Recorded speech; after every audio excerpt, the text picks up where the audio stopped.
Bismillahirrahmanirrahim. Assalamualaikum warahmatullahi wabarakatuh. Alhamdulillahi rabbil alamin. Wassalatu wassalamu ala rasulillahil karimil amin. Sayyidina Muhammadin wa ala alihi wa sahbihi wa dhurriyyatihi wa ummatihi ila yaumiddin. Wa ba'd. Faya ahbaballahi wa ahbaba rasulihi sallallahu alaihi wasallam. Usi nafsi wa iyyakum bitaqwallahi faqad fazal muttaqun. فلا تموتن إلا وأنتم مسلمون فقال تعالى يا أيها الذين آمنوا اتقوا الله حق تقاته ولا تموتن إلا وأنتم مسلمون. Saudara-saudariku, berjumpa kembali dalam kajian kita di subuh kali ini. Tentu kita mengawali dengan bermohon pada Allah Subhanahu wa taala. Semoga aktivitas kita dari pagi ini dan selanjutnya dibimbing oleh Allah Subhanahu wa taala sehingga dapat tertenun dengan mengumpulkan nilai-nilai kebaikan. Semoga hamba-hamba Allah yang berkehidupan sampai detik ini namun belum beriman dikuatkan jiwa mereka, dimantapkan hati dan lisan mereka untuk bersyahadat sebelum wafat kembali kepada Allah. Demikian para pelaku maksiat dan dimungkinkan kita termasuk di dalamnya, diberikan kelembutan hati, disentuh jiwanya untuk bertobat sebelum wafat. Dan tentunya mudah-mudahan sisa hidup kita dibimbing oleh Allah sehingga dapat menjalani kehidupan dengan hayatan thayyibah, kehidupan yang baik, tertata dengan mulia dan berakhir dengan husnul khatimah insyaallah. Dan mudah-mudahan apa yang akan kita pelajari termasuk ikhtiar kita untuk mewujudkan semua harapan kebaikan dimaksud dan mendapatkan ridha Allah Subhanahu wa taala. Mari kita memulai dan melanjutkan kajian kita dengan bermohon juga kepada Allah sehingga dibimbing apa yang akan kita pelajari, dipahamkan dengan baik dan diberikan kekuatan untuk mengamalkan apa yang telah kita pahami itu. Allahumma faqihna fid din wa 'allimna ta'wil, Rabbana zidna ilma warzuqna fahma. Bismillahirrahmanirrahim. Di pertemuan yang lalu kita telah menyelesaikan pembahasan tentang nama-nama Allah Subhanahu wa taala yang mulia yang dibentangkan kepada kita untuk memanggilnya, berinteraksi dengan ibadah kepada Allah sekaligus melahirkan pahala-pahala kebaikan, yaitu nama-nama yang terkait dengan sifat-sifat cinta dan rahmat Allah Subhanahu wa taala yang terkandung dalam Al-Asma' Al-Husna.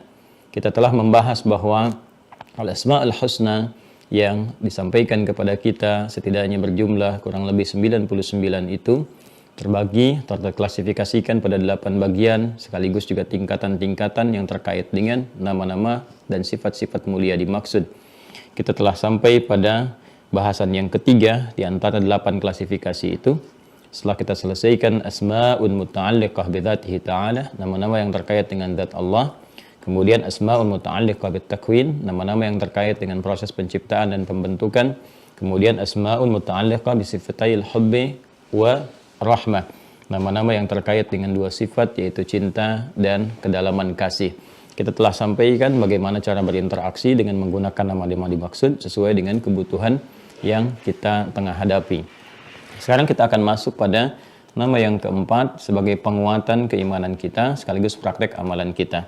Saya akan mencoba cepat seperti apa yang saya sampaikan di pertemuan yang lalu sehingga materi-materi bisa tersampaikan secara lebih terfokus ya, dan esensinya kita dapatkan dengan lebih banyak. Baik, bismillahirrahmanirrahim. 4. Rabi'an atau rabi' asma'un muta'alliqah bi'uzmatillahi wa jalalih, ya. Nama-nama yang terkait dengan keagungan Allah Subhanahu wa taala. Saya ulangi, nama-nama yang terkait dengan keagungan Allah Subhanahu wa taala dan kebesarannya. Ya, wahia dan nama-nama dimaksud adalah sebagai berikut. Perhatikan, kita baca. Al-Azim, satu, Al-Azim. Yang kedua, Al-Aziz, kan? Yang ketiga, Al-Ali, kan? Yang keempat, Al-Muta'ali. Yang kelima, Al-Qawi. Yang keenam, Al-Qahhar. 7. Al-Jabbar. Selanjutnya 8. Al-Mutakabbir.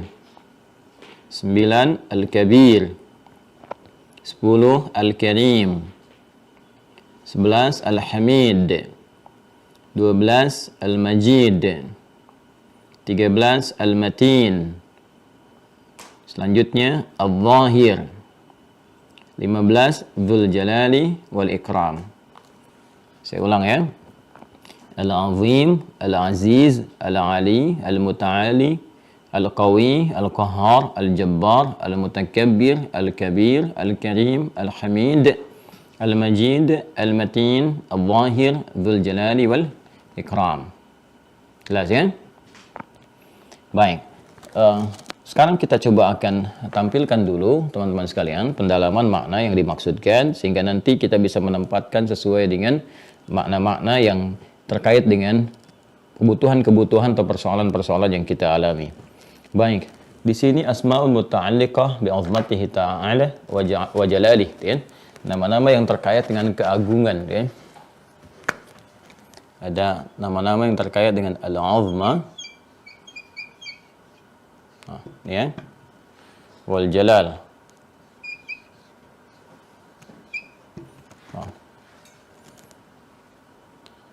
Ini dua-duanya menunjukkan satu aspek keagungan, puncak dari kekuatan, kan?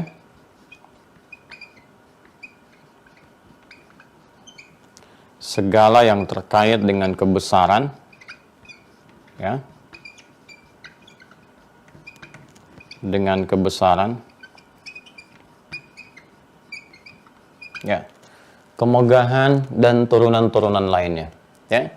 Jadi semua aspek-aspek yang terkait dengan keagungan, puncak kekuatan yang maha segalanya, gitu kan, hal yang terkait dengan kebesaran dan lain-lain sebagainya. Nah, ini terwakili nanti nama-namanya terkait dengan sifat uzmah wal jalal. Ini kaitan dengan praktek kehidupan yang kita alami dan persoalan-persoalan yang menjadi tantangan kehidupan kita yang kita hadapi, sehingga dengan itu kita secara fitrah ingin bermohon kepada Allah Subhanahu wa taala, dengan menyebut nama Allah terkait dengan aspek-aspek ini. Ya, apa di antara turunannya? Misal, ya, kalau kita melihat keagungan, dengan kekuatan, segala kebesaran, tentu kan ini terkait erat dengan aspek perlindungan, kan? Perlindungan.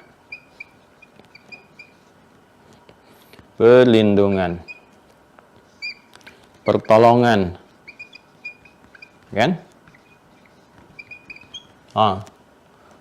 Ya, jadi ada aspek perlindungan, aspek pertolongan, dan ini hal-hal yang terkait dengan kesulitan yang sifatnya kompleks, yang rumit, yang tengah kita hadapi, ya. Kemudian misalnya kemudahan atau kebebasan dari tekanan-tekanan, gitu kan, ya, dan sebagainya. Nanti hal yang terkait termasuk dengan fisikal, ya. Misalnya nanti ada menghadapi tindak kezaliman tertentu, gitu kan, menghadapi tindakan-tindakan kekerasan tertentu dan sebagainya, terus kita ingin bermohon kepada Allah untuk dilepaskan dari segala itu, ya. Sementara nanti hal-hal yang terkait dengan ini semua di luar batas kemampuan kita yang kita rasakan. Ini secara logika nggak mungkin, gitu kan. Nah, secara rasionalitas ini rasanya sulit dilakukan, ya. Maka dalam kondisi-kondisi seperti itulah kemudian secara fitrah kita akan terdorong untuk meminta tolong, meminta bantuan, ya. Dan kalau ini normal dalam kehidupan sehari-hari, kalau kita nggak mampu kan kita minta tolong, ya. Dan puncak segalanya kita memohon kepada yang maha mampu, ya, yang tidak ada mustahil baginya sedikit pun, satu apapun, karena dia yang maha kuat, dia yang maha agung, dia yang maha besar dan sebagainya. Baik, ya. Nah, nanti aspek ini akan kita bagi kepada dua bagian. Ya, hal-hal yang kita alami dalam kehidupan itu kan nggak lepas dari ujian. Ya, ujian ini nanti ada yang terkorelasi juga, ya, dengan praktek-praktek kehidupan yang mau tidak mau memaksa kita memohon kepada Allah dan untuk memilih nama-nama yang terbaik yang kita bisa munculkan terkait dengan kebutuhan kita. Nah, di ujian ini nanti sifatnya teman-teman sekalian ada tantangan-tantangan. Yang pertama hadir dalam diri kita sendiri, ya, diri kita sendiri yang salah memfungsikan sifat fujur. Ini sudah saya terangkan di awal, ya, karena itu akan selalu terbawa dalam setiap pembahasan kita. Jadi saya sarankan kepada yang baru bergabung, tolong dilihat dari video awal sehingga terkorelasi sampai dengan ke pembahasan sekarang. Jadi tidak bertanya lagi apa itu fujur, gitu, apa itu ini, apa itu ya. Nah, jadi lihat yang sebelumnya sehingga terkesinambungkan ya sampai dengan pembahasan kita yang kini. Di review ya. Baik. Nah, ini konsepsi dari sifat fujur seharusnya kan dia menjadi katalis bagi sifat takwa, ya kan? Nah, ini seperti ini. Difungsikan untuk menjadi katalis ke sini. Ini sifat-sifat kebaikan ya, kemudian katalisatornya ada di sini. Jadi kalau di sini ada seperti saya sampaikan sabar misalnya kan, jujur, rendah hati dan sebagainya. Di sini ada marah yang berlebihan. Di sini kemudian ada dusta dan ada sombong, ada ria dan seterusnya. Ya, saya pernah sampaikan sombong diciptakan bukan ingin menjadikan diri kita menjadi pribadi yang sombong, tapi untuk melatih ya sifat-sifat rendah hati supaya muncul. Dusta diciptakan bukan ingin menjadikan manusia pendusta, tapi supaya sifat jujur itu muncul. Seperti marah diciptakan bukan ingin menjadikan kita pemarah, supaya kesabaran itu terlatih, sehingga melahirkan kualitas dalam kehidupan, mudah menjalani setiap tantangan. Jadi kalau sifat-sifat yang baik ini sudah terukur ya, teman-teman sekalian, kemudian selain itu terlatih, sehingga muncul, terbiasa dengan tempaan-tempaan, itu apapun yang dialami semua ringan saja. Ya, semua ringan, tinggal nanti puncaknya pada dua bagian, antara syukur dan sabar, gitu kan? Ketika mendapatkan nikmat gak berlebihan, kita bersyukur. Makanya nanti ada Dzul Jalali wal Ikram di surah Ar-Rahman itu kan syukur-syukur terus tuh. Fabi ayyi ala'i rabbikuma tukadziban, fabi ayyi ala'i rabbikuma tukadziban. Tapi di ujungnya ditutup dengan apa? Tabarakta ya Dzul Jalali wal Ikram, gitu kan? Ya, sama ketika kita berdoa setelah sholat pun kan, dalam zikir kita, Allahumma antas salam wa minkas salam, ya, tabarakta ya Dzul Jalali wal Ikram. Kalau mau kita gabungkan dengan doa, ya, kita bisa katakan Allahumma antas salam wa minkas salam, ya wa ilaika ya'udus salam, hina rabbana bis salam wa adkhilnal jannata darus salam, tabarakta ya Dzul Jalali wal Ikram. Kan yang terakhir tadi kita baca, ya, Dzul Jalali wal Ikram kan? Baik, ini nanti ada hal-hal yang terkait dengan aspek positif, nanti yang kedua yang kita akan bahas. Nanti saya tunjukkan, yang kedua kita munculkan. Nah, jadi konsepnya seperti itu. Namun kan saya sampaikan di beberapa pertemuan yang lalu bahwa setan itu sudah mengajukan proposal kepada Allah, mengajukan permohonan untuk membuktikan kesombongannya. Nah, ini makhluk yang terakumulasi sifat sombong dalam dirinya sehingga enggan menaati perintah Allah. Itu yang dimaksudkan Quran surah kedua Al-Baqarah di ayat ke-34. Ya, jadi dia disifati langsung oleh Allah aba, enggan menaati perintah Allah, wastakbar, karena ada akumulasi sifat sombong dalam dirinya. Wa idz qulna lil malaikati isjudu li adama fasajadu illa iblis, kan? Aba wastakbar, ya. Jadi iblis, nanti saya terangkan ketika masuk ke pembahasan malaikat siapa itu iblis. Namun secara cepat iblis itu termasuk kalangan jin yang menyimpang. Ya, jin yang menyimpang, kana minal jinni fa fasaqa an amri rabbih, itu di Quran surah ke-18 Al-Kahf ayat ke-50. Ya, nanti turunan pasukan-pasukannya itu disebut dengan setan. Ya, nanti mereka yang mengajukan kepada Allah Subhanahu wa taala untuk kekeh bertahan dengan kesombongan. Jadi sombong itu kalau sudah terakumulasi, ini menjadi sulit untuk diberikan pencerahan-pencerahan, pengingat-pengingat, jalan-jalan kebaikan karena ada akumulasi keburukan dalam diri. Makanya semua yang diangkat itu, semua yang diterima pun itu tertanamnya ke nafsu. Ya, ke kedalamannya. Ini yang diprovokasi ini. Ya, yang saya sampaikan di surah An-Nisa kemarin. Ya, kalau kita turunkan nanti dari ayat 116, 117, 118, 119 kita akan temukan ya bagaimana dia menyampaikan kepada Allah setelah menjelaskan tentang bahaya kemusyrikan, kemudian setan dilaknat, la'anahullah, la'attakhidanna min ibadika nasiban mafruḍa. Ya kan? Aku akan bersumpah ya Allah, izinkan aku untuk mengambil satu bagian yang telah engkau tetapkan sebagai bagian potensi fitrah dari manusia. Ya kan cuma ada dua, takwa dan fujur. Diambil ini. Ya. Nah, alih-alih ini ke sini teman-teman sekalian nih untuk menjadi katalis dari sifat takwa. Nah, ini ternyata dimanfaatkan, diprovokasi oleh setan itu ya untuk berdiri sendiri, tegak sendiri. Ya. Dia bukan mensupport takwa, tapi diprovokasi oleh setan untuk berdiri sendiri, naik ke permukaan sehingga memberikan pengaruh kepada bagian-bagian tubuh kita yang seharusnya dibimbing oleh cahaya. Ya, ternyata yang datang adalah bagian-bagian gelap yang dibawa oleh setan. Ya, itu gelap datang, dibawa dituntun. Akhirnya sifat amarah, marah yang harusnya mensupport sabar untuk naik, marahnya menjadi dominan.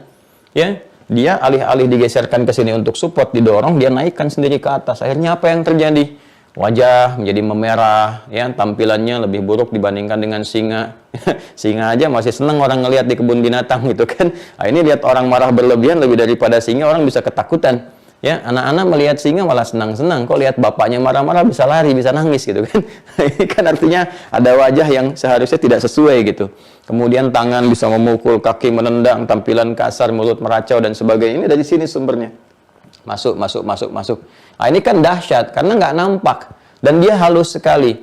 Ya, halus sekali. Sesuatu yang halus dibisikkan sampai kita kadang-kadang tidak menyadarinya. Kalau nggak kuat, ya, nggak kuat sinyal takwa kita, cahaya kita nggak terlampau terang, sehingga tidak menutupi kegelapan-kegelapan yang dibawa oleh setan itu. Nah, yang jadi persoalan halus, gitu kan? Halus dalam, sesuatu yang halus, yang dalam, yang diresapkan itu disebut dengan was-was namanya. Was-was, was-was ayu was-wisu. Was-was, kan?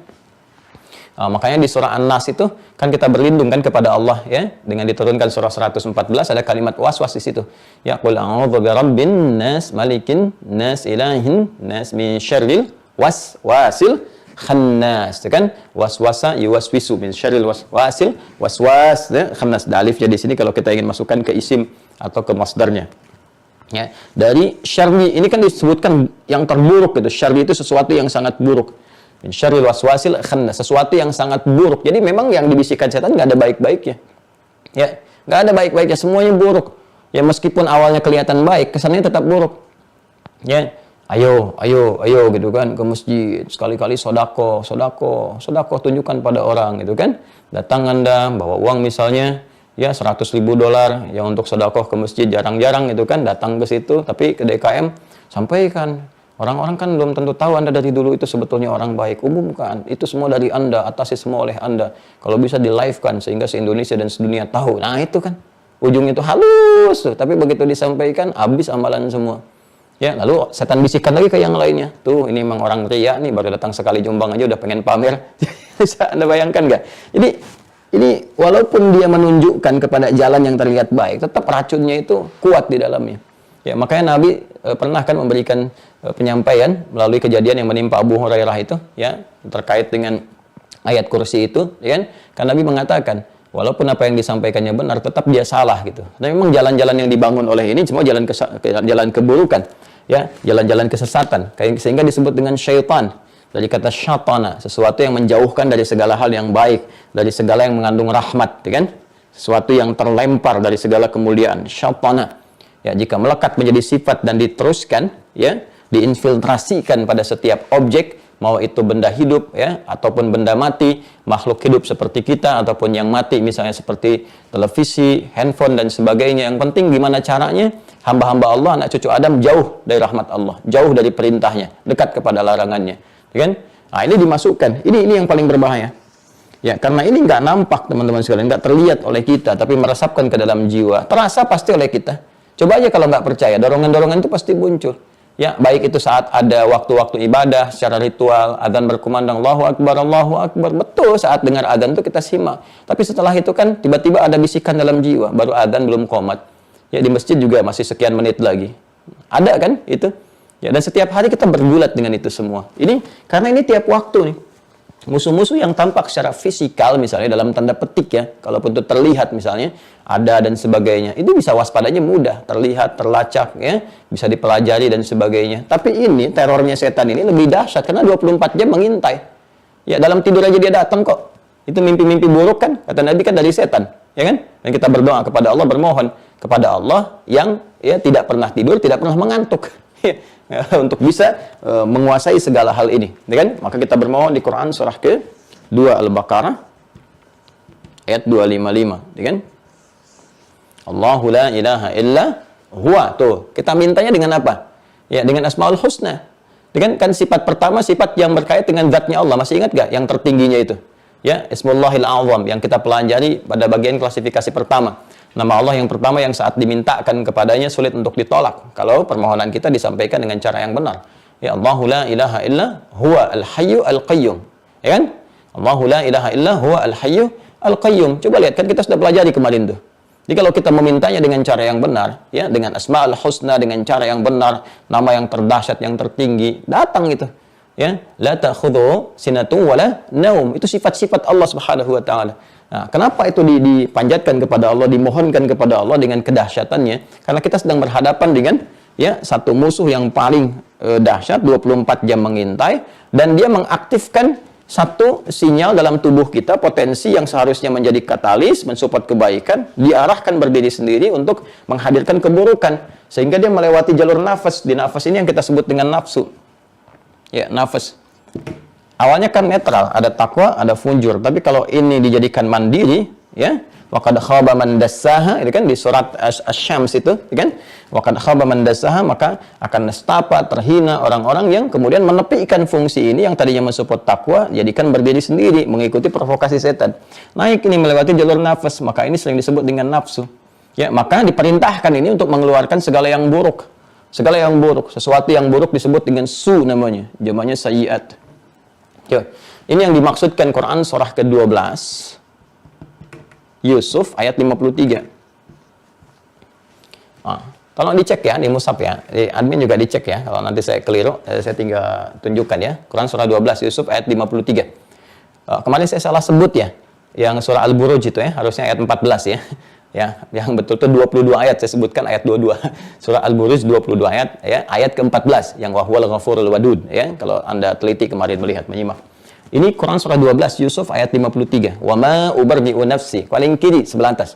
Wa ma ubardi'u nafsi. Innan nafsa ini la ammaratun bisu. Ada ayatnya? Illa ma rahima rabbi. Kan? Lihat ya. Dan kita tidak bisa menyebut diri kita suci. Ya, aku nggak bisa menetapkan diriku orang suci. Kenapa? Karena dalam diri kita itu ada potensi nafsu. Nafsu yang dimaksudkan dari sini nih, yang dikelola, diprovokasi oleh setan di sini. Ya, baik. Innan nafsa, sungguh nafsu itu maksudnya ke sini ke fujur. La'ammaratun bisu, ya, akan konsisten memerintahkan kepada keburukan tusu. Illa ma rahima rabbi, kecuali kan yang dirahmati oleh Allah, diberikan bimbingan, diberikan rahmat sehingga berjalan sesuai fungsi, ke sini supportnya ke takwa. Ya, dari sini nanti rahmat Allah dipancarkan, ada cahaya, nuruhum yas'a baina aydihim wa bi aymanihim. Tapi kalau di sini dia berdiri sendiri memancarkan keburukan ke sini. Ya. Sekarang pertanyaannya, bagaimana cara kita mendapatkan rahmat Allah? Kan untuk mengendalikan nafsu kita sehingga berjalan sesuai fungsi, mensupport takwa dan bisa menepikan setan. Sehingga kegelapan yang dibawa oleh setan itu, ya, kezaliman, zalim. Ya, zalim itu menempatkan sesuatu bukan pada tempatnya, itu zalim. Sedikit ya. Ini agak dalam ya, agak dalam. Saya mencoba sesistematis mungkin. Ya, zulmun, zalim itu orangnya. Ya, zalama yazlimu dan zulmun. Ya, orangnya disebut zalim. Ya. Korbannya disebut mazlum, zalim, ya kan? Jelas ya? Zalama itu ya sudah jadi diserap ke dalam bahasa Indonesia zalim. Ya. Kan sangat populer tuh dizalimi, dizalimi, itu dari kata ini, dari bahasa Arab tuh. Ya, zulmun itu menempatkan sesuatu bukan pada tempatnya. Itu asal pengertian bahasanya secara etimologi. Jadi secara etimologi, ya zalim itu ya orang yang menempatkan sesuatu bukan pada tempatnya. Zulmun itu keadaan atau sifatnya. Kan saya sering analogikan begini. Gelas gitu kan. Gelas itu kan digunakan untuk menampung air untuk minum. Gayung menampung air untuk mandi.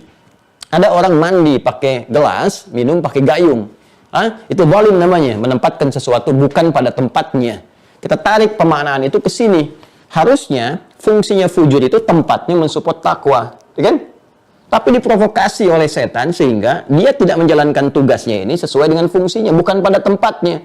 Alih-alih mensupport takwa, dia mengerjakan yang lainnya sehingga keluar dari tupoksinya, keluar di tempat semestinya.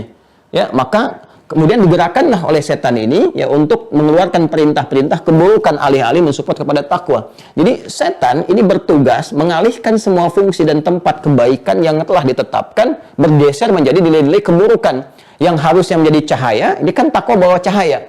Nur, kita kan cahaya iman, dibimbing seperti saya sampaikan. Bahasa Qur'annya kan nuruhum yas'a baina aydihim wa bi aymanihim ya. Harusnya kan dia bawa cahaya nih. Ya, mensupport supaya cahaya itu keluar. Ya. Nur. Kan? Kemudian apa yang terjadi? Setan membawa ini alih-alih menghidupkan cahaya, ya kan? Disupportkan membawa sesuatu yang buruk. Ya, lawan dari ini. Ya, lawan dari cahaya kan gelap. Ya kan? Gelap.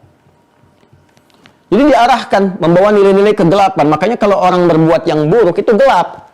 Kan kita katakan orang itu gelap hati tuh, ya kan? Ya, gelap hati lebih buruk dibandingkan dengan gelap mata. Sebetulnya itu kalimat fitrah, makna-makna yang ada dari sini. Ya. Nah, itu terus dilakukan banyak 24 jam sehingga ini menjadi jamak. Zulmun jamaknya zulumat. Ya, zulumat. membawa kegelapan-kegelapan, memprovokasi pada keburukan-keburukan, menyalahkan tempat pada fungsi yang semestinya, itu kan didorong untuk berbuat buruk. Ayo tuh, ya bikin hoax, hina orang, ya bikin gibah, lisannya bicara, matanya menatap yang buruk, tatap ini, dengar itu, langkah kepada maksiat. Ini dari sini, sehingga terakumulasi zulmun ini jadi zulumat, ya kan? Cahayanya nggak muncul. Nah, kita harus minta perlindungan kepada Allah. Supaya apa? Supaya kita itu dilepaskan dari provokasi yang menghadirkan zulumat dan berarah kepada cahaya nur. Makanya Al-Quran memberikan jalan minaz zulumati ilan nur. Yukhrijuhum minaz zulumati ilan nur. Ya kan? Dan kita kembalikan semua minta kepada Allah, karena Allah dan nurun ala nur. Ya, pemberi cahaya di atas tingkat yang tinggi. Maka ketika kita bersandar, memohon, menjadikan Allah ya sebagai penolong kita, menjadikan Allah sebagai yang terdekat untuk melindungi kita, ya, menolong, melindungi, memberkahi, mengayomi, itu kalau dikumpulkan secara cepat namanya wali. Wali, ya kan? Makanya kan ada wali murid, ya kan? Wali bagi anak. Kenapa? Karena orang tua disebut wali, wali nikah karena sebelumnya dia melindungi, mengayomi, mengarahkan dan sebagainya. Guru disebut wali murid. Kenapa? Karena guru-guru itu mengayomi, ya kan? Memberikan perhatian, melihat perkembangan dan sebagainya. Dan puncak semuanya itu, puncak semua sifat-sifat tadi kembali kepada Allah. Makanya Allah menyebut dirinya wali. Ya, puncak segala wali tertinggi dengan sifat-sifat yang tidak ada yang menyerupainya. Laisa kamitslihi syai'. Perlindungan yang sempurna, perhatian yang sempurna, ya, kebaikan-kebaikan yang sempurna. Maka turun Quran surah ke-2 Al-Baqarah ayat 257. Perhatikan baik-baik. Ya, Quran surah 2 ayat 257. Paling kanan, ya, sebelah atas. Itu terletak setelah ayat kursi itu. Ya, 255, 256, 257. Ya. Nanti ini ada hikmahnya urutan-urutan ini, ya. Perhatikan baik-baik. Allahu waliyyul ladzina amanu yukhrijuhum minadh dhulumati ilan nur. Ayatnya, Allahu waliyyul ladzina amanu, sungguh Allah akan menjadi wali, pelindung di situ maksudnya, ya. Pelindung, pemerhati, pengayom, pemberi kekuatan pada siapa? Orang-orang beriman. Di mana letak iman itu? Dalam qalbunya. Di mana? Di jiwa takwanya, di sini. Yukhrijuhum minadh dhulumati ilan nur, akan mengeluarkan mereka, membebaskan mereka minadh dhulumat ini, dari provokasi-provokasi setan, membawa kegelapan, ilan nur, kepada bimbingan cahaya. Ya. Lawan dari iman apa? Kufur. Pelakunya kafar, jamaknya kafaru. Walladzina kafaru awliya'uhumut taghut yukhrijunahum minan nuri ila dhulumat. Ya, taghut itu sifat isim fa'il dari sifat dari keadaan tagha. Tagha itu penyimpangan-penyimpangan. Bila melekat pada satu objek tertentu sehingga menjadi subjek pelaku, jadi taghin, jamaknya disebut dengan taghut. Dan puncak taghut yang terbesar itu provokasi setan. Karena dia menyimpangkan, tagha itu kan menyimpang dari keadaan yang benar. Ya, Fir'aun itu ketika menjabat punya kedudukan, dia menyelewengkan kedudukannya sehingga bertindak zalim ini. Ya, menyimpang dari kedudukan. Maka disebut idhab ila fir'auna innahu tagha. Ya kan? Idhab ila fir'auna innahu tagha. Jadi penyimpangan dari sesuatu, tagha. Ya, melekat pada pelaku, pelaku disebut taghin, jamaknya disebut taghut. Ya, taghut itu provokasi asalnya dari setan yang menyebabkan seseorang menyimpang dari kebenaran-kebenaran, dari kebaikan-kebaikan. Puncaknya di sini. Ya. Apa yang dikerjakan di situ? Mengeluarkan mereka dari cahaya kepada ini. Jadi setan fungsinya ini, melepaskan manusia dari sini yang memunculkan zulumat. Kita mesti mohon pada Allah, minta perlindungan. Ya, caranya bagaimana? Ya, ini salah satunya. Kita berdoa, sebut namanya. Sebut namanya. Karena itu kita ingin menghadirkan satu sifat yang tertinggi, yang terdahsyat, karena ini 24 jam berpotensi memengaruhi setiap titik kehidupan kita, nafas kehidupan kita, maka kita pun mohon kepada Allah, minta. Dan dilatih ini paling sedikit 5 kali dalam sehari lewat sholat kita ketika terhubung dengan Allah. Ya, apa diantara yang kita mohonkan? Ya ini, nama-nama keagungan ini. Al-Uzma. Ya, Al-Uzma, nama Allah yang terkait dengan uzma, keagungan, kekuatan, segala yang terkait dengan kebesaran, segala hal yang maha segalanya. Ya, kalau sudah ini muncul, yang lain habis semua.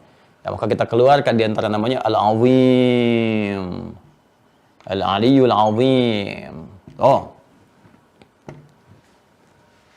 Ya. Baik. Anda kalau meminta perlindungan kepada Allah, gitu kan? Ya kan? Ya. Dari godaan setan nih, provokasi setan yang terlempar, ya, yang terlempar dari rahmat-rahmat Allah, ya, dilempar jauh sehingga dalam bahasa mudah dipahami terkutuk gitu kan. Terkutuk itu kan terlempar dari kebaikan sehingga yang ada itu buruk semua. Itu dalam bahasa Arab disebut dengan rajim. Rajim bermakna marjum. Ya. Kan Anda bacakan apa? A'udzubillah minasyaitonir rajim. Ya? A'udzubillahi minasyaitonir rajim. Kita bacakan untuk memohon kepada Allah supaya dengan kita dilindungi dari keburukan-keburukan yang dihadirkan oleh setan, ya kan? Nah, ini yang terlempar dari keburukan-keburukan. Maka kita meminta dengan nama keagungannya. Al-Azim, Al-Ali, Al-Muta'alli, Al-Muta'ali, dan turunan-turunan yang lain tadi yang kita sebutkan. Ya, so kita katakan ya Allah ya Al-Azim, ya kan? Ya Allah ya Al-Azim, ya Allah ya Al-Azim, ya Allah ya Al-Azim. Nah, ini. Ya, kita bisa hadirkan ini untuk memohon kepada Allah supaya dihadirkan kekuatan-kekuatan untuk mengendalikan keadaan nafsu kita. Kita bisa gunakan ini. Ya. Atau kita katakan misalnya seperti nama-nama yang dibentangkan di sini yang ditampilkan. Ya. Ini yang pertama menggunakan kata azim karena yang terkait dengan kata uzmah langsung. Uzmah itu keagungan, sifat Allah yang terkait dengan segala keagungan mencakup segalanya, kebesaran dan kekuatan. Nah, ini yang pertama kita keluarkan dari dua hal yang kita hadapi adalah provokasi setan yang 24 jam mengintai, itu menggerakkan nafsu. Kalau kita bisa kelola dengan baik, semua hal yang terkait dengan kehidupan kita bisa kemudian respon dengan cara-cara yang mulia. Tapi kalau nggak mampu mengendalikan itu jadi persoalan. Maka kita mohon kepada Allah. Allahumma ya Allah innaka antal azim. Allahumma ya azim. Allahumma la ilaha illa anta ya Allah subhanaka inni kuntu minadh dhalimin. Kan? Allahumma ya arhamar rahimin. Allahumma ya waliyul ladzina amanu ya akhrijna minadh dhulumati ilan nur. Ya Allah, wahai wali bagi setiap orang-orang beriman. Ya Allah dengan segala kebesaran-Mu, ya Allah dengan segala keagungan-Mu, ya arhamar rahimin. Anugerahkan cahaya ke dalam jiwa hamba ya Allah. Bebaskan hamba dari provokasi-provokasi setan, jauhkan hamba dari keburukan-keburukan sifat dan sikap. Minta. Ya, boleh kok kita panggil dengan panggilan ini, tapi harus ada dasar iman dalam jiwa. Karena kalimat ini dipancarkan dari keimanan. Waliyul ladzina amanu. Jadi kalau kita memohon dengan ketulusan jiwa kita, kebenaran hati kita, dan minta ini, saat ada godaan-godaan itu. Minta dengan segala keagungannya. Nah, ini kalau mengalami gejolak-gejolak tadi, ya baik itu terkait dengan ibadah, misal saat kita sedang sudah ada panggilan, sholat dan sebagainya, kok hati kita ini kontrolnya belum stabil nih. Masih ada yang lihat sinetron, tuh kan? Ya, masih ada misalnya yang sibuk dengan pekerjaan, padahal mudah bagi Allah mewafatkan dia saat sedang beraktivitas itu. Pekerjaan yang tidak ditoleransi oleh syariat untuk tertunda. Ya, kalau ditoleransi bisa diteruskan dan itu ada solusinya, selalu ada solusinya. Ya. Baik. Ini hal yang kita bisa hadirkan. Al-Aziz, ya Al-Ali, Al-Muta'ali, Al-Qawi, Al-Qahar dan turunan yang lainnya. Jadi ini puncaknya nanti kita bisa sebutkan dengan ini. Kata azim di sini, ya. Al-Azim, Al-Aziz dan hal-hal yang lainnya yang kita bisa hadirkan. Ini yang pertama. Jadi nanti kalau sedang ada gejolak, menghadapi godaan-godaan, kegelisahan-kegelisahan, susah tidur, ya, susah tidur, itu boleh. Anda mohon kepada Allah. Kan yang ganggu setan itu. Ya, bukan sekedar kita lelah dan sebagainya atau misalnya pusing urusan-urusan kehidupan, nanti ada zikir-zikir yang lain untuk menenangkan hati. Di antara yang terbaik adalah Al-Qur'an. Ya, kalau sedang pusing pekerjaan misalnya macam-macam pikiran, dengan yang sekiranya ada rumit dengan pekerjaan dunia tertentu, misalnya sulit tidur dan sebagainya, Anda bisa berwudu, kemudian setelah itu sholat, itu baca Quran. Baca Quran aja. Ya, baca Quran. Terus gitu ya, nggak pusing aja baca Quran, ngantuk kok. Karena setannya datang, nggak pusing aja ngantuk gitu kan. Setannya hadir di situ karena ini ada provokasi. Baca. Ya, sama kalau kita sedang gelisah, sulit atau anak-anak misalnya, ya kadang anak-anak sulit tidur atau bagaimana gitu. Nah, itu sudah suruh berbaring, meremkan dulu, udah pokoknya tutup matanya, kita pegang kepalanya, gitu kan? Bacakan ayat-ayat yang terkait dengan keagungan Allah, kedahsyatan Allah yang mengandung makna-makna tadi. Misalnya ayat kursi, gitu kan? Allahu la ilaha illa huwal hayyul qayyum la ta'khudhuhu sinatun wa la nawm, gitu kan? Dan seterusnya sampai ke bawahnya apa coba? Coba lihat ujung ayatnya. Wa huwal aliyyul azim. Coba lihat deh ayat kursinya. Gitu kan? Coba lihat ayat kursinya. Kan ditutup dengan kata ini, Al-Asmaul Husna. Jadi semua yang dibentangkan di awal itu menunjukkan keagungannya. Ya, jelas ya? Jadi ketika kita mohonkan kepada Allah, bisa langsung sebut namanya. Ya, saya nggak hafal Ustadz ayat kursi aja gitu kan. Kalau ada setannya, saya memang melempar dengan kursinya sekalian aja gitu. Ya, nggak demikian juga. Jadi Anda bisa bacakan langsung dengan namanya. Saya belum hafal, buka mushaf sambil baca. Ya, kalau misalnya sulit, dengan singkat saja sambil kita berusaha menghafal, ya, membaca dengan iman, kita baca dengan nama ujungnya saja. Ya, tapi dengan iman kita, ya Al-Azim, ya Al-Azim, ya Al-Azim, ya Allah yang Maha Agung, Maha segalanya, ya Allah. Kan berikan kekuatan kepada anak hamba, ya Allah, untuk tenang, untuk nyaman, untuk tidur dengan enak. Minta sama Allah, ya Allah, Engkau titipkan dia kepada aku untuk merawatnya, memberikan ketenangan kepadanya dengan izin-Mu, maka mohon ya Allah, dengan segala janji dan kebesaran-Mu, ya Allah, berikan kekuatan kepadanya untuk beristirahat, untuk baik dan sebagainya. Enak. Minta sampai kemudian dia beristirahat. Ya, kalau kita belum misalnya menghafal dan lain sebagainya, kita bisa putarkan murattal, kita bacakan di situ. Nanti salah satunya tadi di Quran surah ke-2 Al-Baqarah ayat 255 yang ditutup dengan nama yang sama, yaitu nama yang terkait dengan keagungan kebesaran Allah Subhanahu wa taala. Ya, yang kedua, ini gangguannya datang secara eksternal. Ya, di luar kita nih. Kalau tadi kan dalam diri kita nih ya, diprovokasi oleh setan, bersumber pada diri kita sendiri. Ayat-ayatnya sudah saya bacakan, kemudian juga sifatnya sudah saya terangkan. Nah, ini kita bisa meminta kepada Allah Subhanahu wa taala dengan menyebut namanya.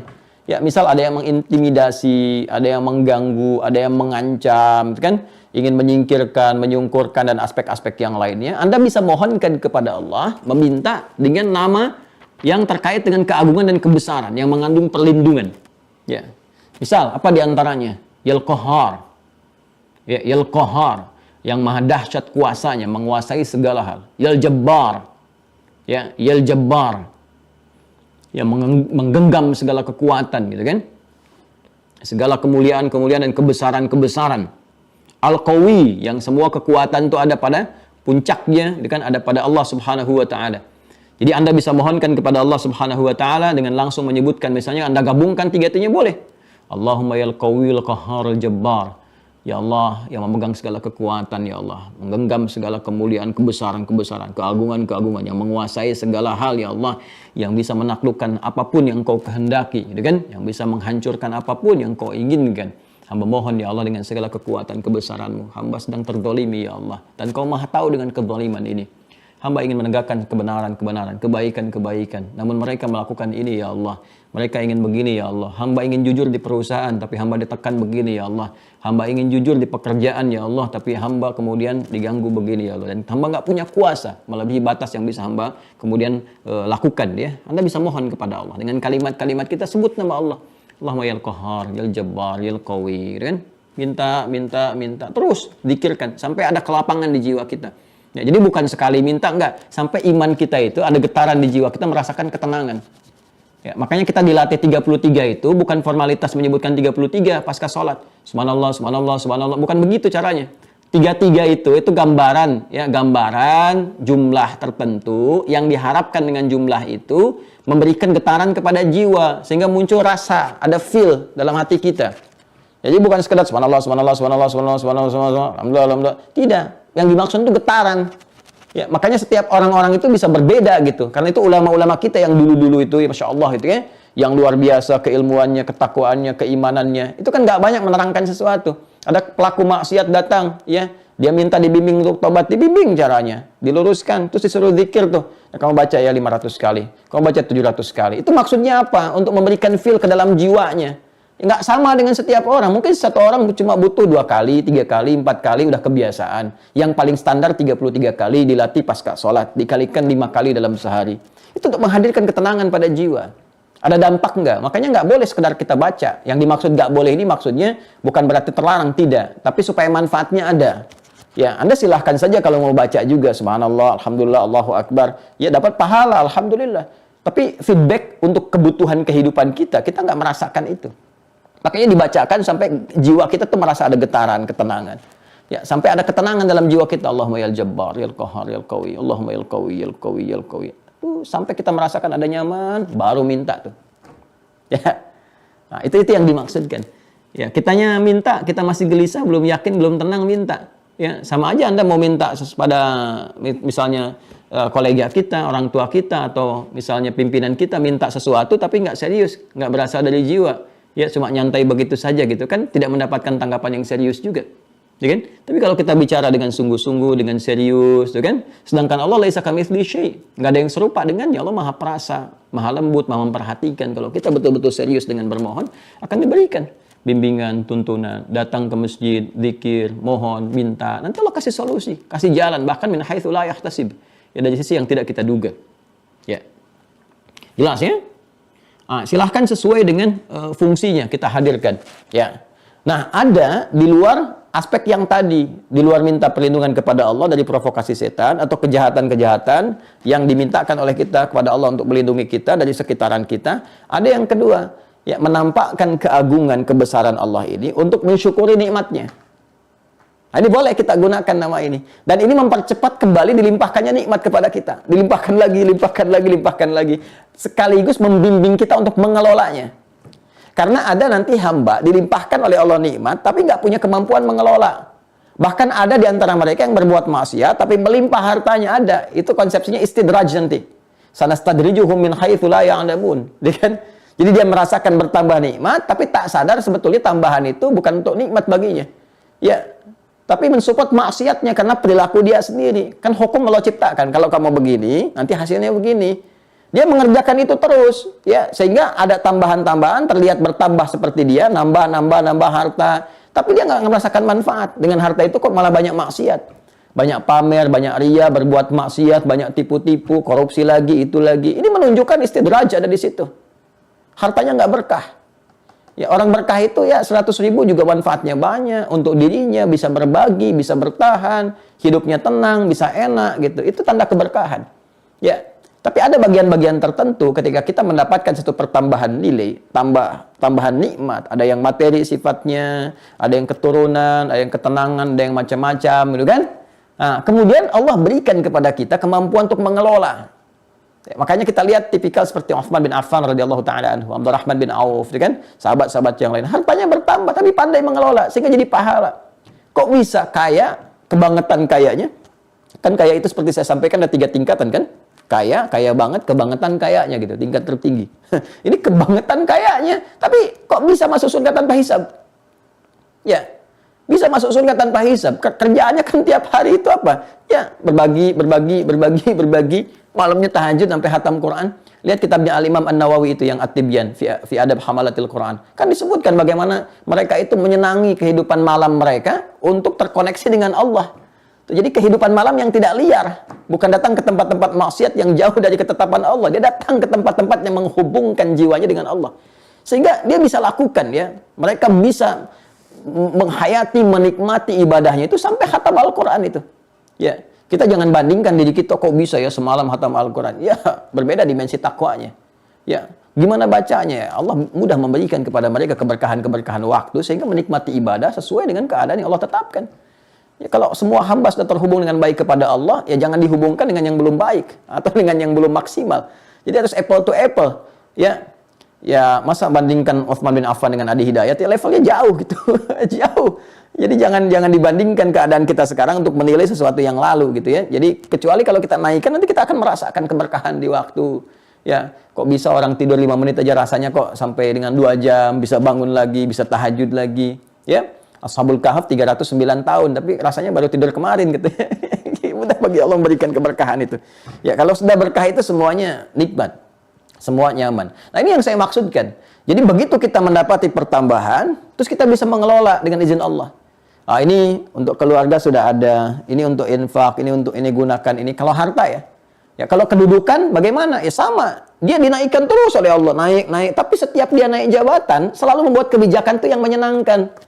Yang menenangkan, menyenangkan, berkah, bermanfaat, baik. Kan jarang-jarang tuh yang begitu. Ya. Apa doanya? Ya kita bisa baca ini. Ya. Apa diantaranya? Ya kita mohonkan kepada Allah. Ya Aliyul Muta'ali. Ya Dzal Jalali wal Ikram. Coba lihat di Al-Quran. Kalau kita temukan kata-kata misalnya Aliyul Kabir. Kan? Ya. Kemudian apalagi misalnya Dzal Jalali wal Ikram. Apalagi puncaknya Dzal Jalali wal Ikram. Dzal Jalal wal Ikram. Jalal yang memiliki keagungan, ikram, memiliki kemuliaan, pemberian yang sangat mulia, gitu kan? Ya Allah, dengan keagunganmu, Engkau memberikan kemuliaan kepada hambamu, ya Allah, memberikan tambahan-tambahan nikmat. Namun mohon, ya Allah, dengan segala keagungan dan kemuliaan yang melekat pada dirimu, ya Allah, pada zatmu. Ya Allah, mohon dengan semua kebesaran dan keagungan itu, kemuliaan itu, berikan hamba kekuatan untuk mampu mensyukuri nikmatmu dengan cara menggunakan semua nikmat ini sesuai dengan apa yang telah Engkau tetapkan. Tabarak ya dzal jalali wal ikram. maka semua keberkahan melekat padamu ya Allah. Engkau yang punya tabarak, engkau yang memiliki keberkahan. Engkau yang menganugerahkan keberkahan. Ya Dzal Jalal, ya hai Allah yang memiliki segala keagungan, yang memberikan berkah pada setiap hamba, setiap makhluk yang kau inginkan, wal ikram, dan memuliakannya. Ya, maka kita bisa memohon kepada Allah. Misal ketika Allah titipkan kepada kita satu harta benda, ya, yang kita nilai, oh ini di atas rata-rata, cukup baik, fasilitas ada macam-macam. Biasakan zikir tadi, supaya diberi kekuatan mengelola, supaya enggak ria. Telat kalau ria, sudah ada korun duluan, hartanya lebih kaya dibandingkan kita sekarang, siapapun. Jadi kalau kaya, kemudian pengen pamer sekarang, terlambat, kejauhan, yang dulu tenggelam juga. Ya, jadi lebih baik pakai zikir. Ya Dzal Jalali wal Ikram, ya Aliyul Muta'ali, kan? Ya, minta, keluarkan ini.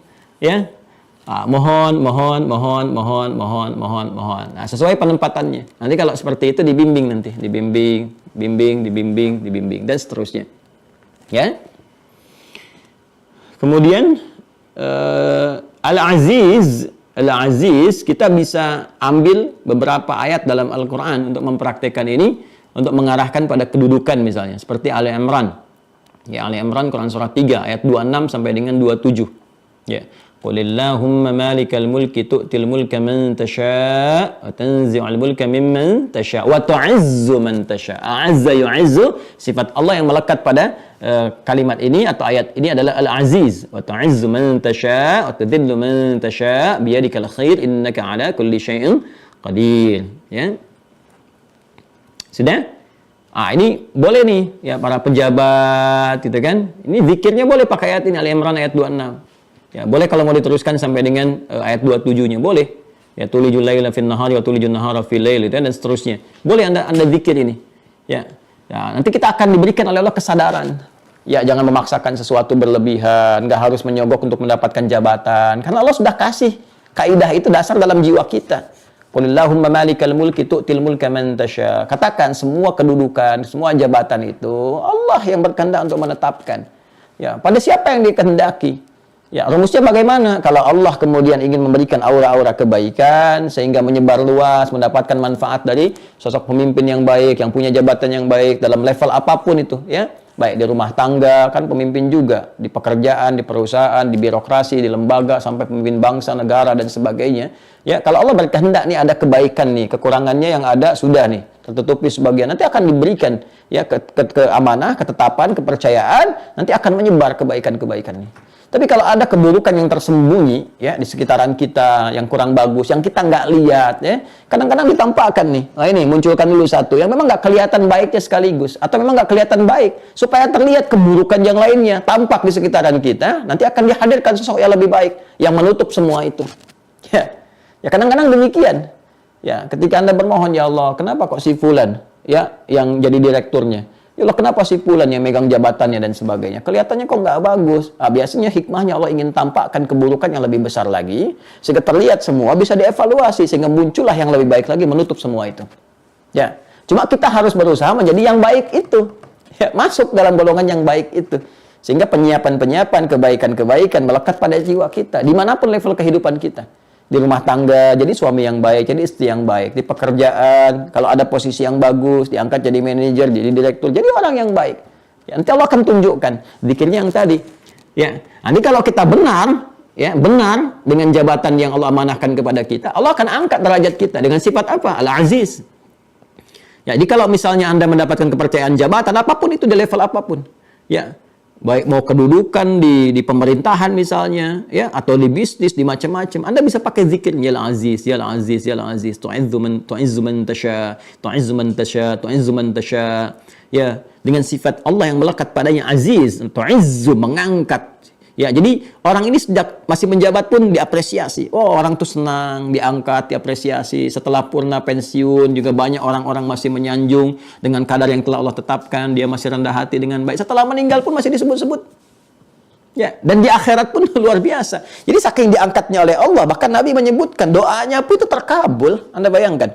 Ya, thalathatun la turaddu da'watuhum. Ada 3 golongan yang bagi Allah cepat mengabulkan doa mereka. Yang pertama siapa? Al-imamul adil. Ya kan? Pemimpin yang adil. Bagaimana bisa adil itu? Bisa baik. Bagaimana bisa baik? bisa mulia itu memohon bimbingan kepada Allah. Apa zikirnya ini? Ya Aziz, ya Aziz, ya Aziz, tu'izzu man tasya. Kalau kita mau bacakan ayatnya, qulillahumma malikal mulki tu'til mulka man tasya wa tanzi'ul mulka mimman tasya. Kalau sadar dengan satu ini saja, ayat ini saja, demi Allah saya katakan, nggak ada orang berusaha nyogok. Karena Allah kalau nggak berkehendak nggak akan jadi juga. Nggak ada yang berusaha korupsi, nggak ada yang berusaha curang dan sebagainya. Kalau nggak jadi ya nggak jadi, gitu.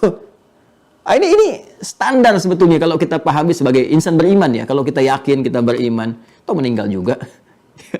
Ya, jadi apapun yang Allah berikan sebagai kepercayaan kepada kita, gunakan sebagai jalan meniti kebaikan, bermanfaat ya secara aspek horizontal bagi sekian kehidupan kita, ya hal yang bersinggungan dengan kita di dunia ini, dan punya bekal ya vertikal saat kembali kepada Allah dan mengharap kemuliaan-kemuliaan. Jadi saya teruskan ya. Saya simpulkan pertama, kalau kita terkait dengan godaan-godaan dari dalam, ya provokasi setan dan sebagainya, kita mohon dengan sifat keagungan Allah, gunakan kata Al-Azim. Al-Azim, ya Allah, ya Al-Azim, ya Al-Azim, ya Al-Azim, ya Al-Azim. Makanya kalau selesai baca Quran kita katakan Shadaqallahul Azim, gitu kan? Yang maha agung, maha besar, maha kuat segalanya, supaya semua ayat-ayat itu memberikan petunjuk kekuatan pada kita, mengendalikan diri kita. Ya, itu dahsyatnya Quran itu bisa menggerakkan iman. Ya, dengan keagungan Allah, dahsyatnya Quran. Itu ada di Quran surah ke-8. Ya, Al-Anfal ayat kedua. Dahsyatnya Quran bisa menggerakkan, menggetarkan iman, membangun hubungan yang kuat. Ya, makanya saat kita bacakan ayat ini, innamal mu'minuna alladzina idza dzukirallahu wajilat qulubuhum wa idza tuliyat 'alaihim ayatuhu zadatuhum imana wa 'ala rabbihim yatawakkalun.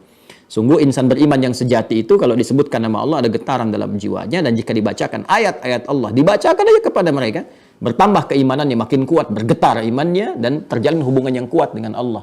Ya, makanya ketika ada getaran dalam jiwa, dikuatkan, ya, itu kalau sudah kuat, cahaya makin menguat. Kalau sudah cahaya makin menguat, kegelapan-kegelapan akan sirna. Makanya kalau rajin baca Quran, rajin baca Quran, itu akan ada bimbingan cahaya. Nggak mungkin orang rajin baca Quran keluar kata-kata kotor.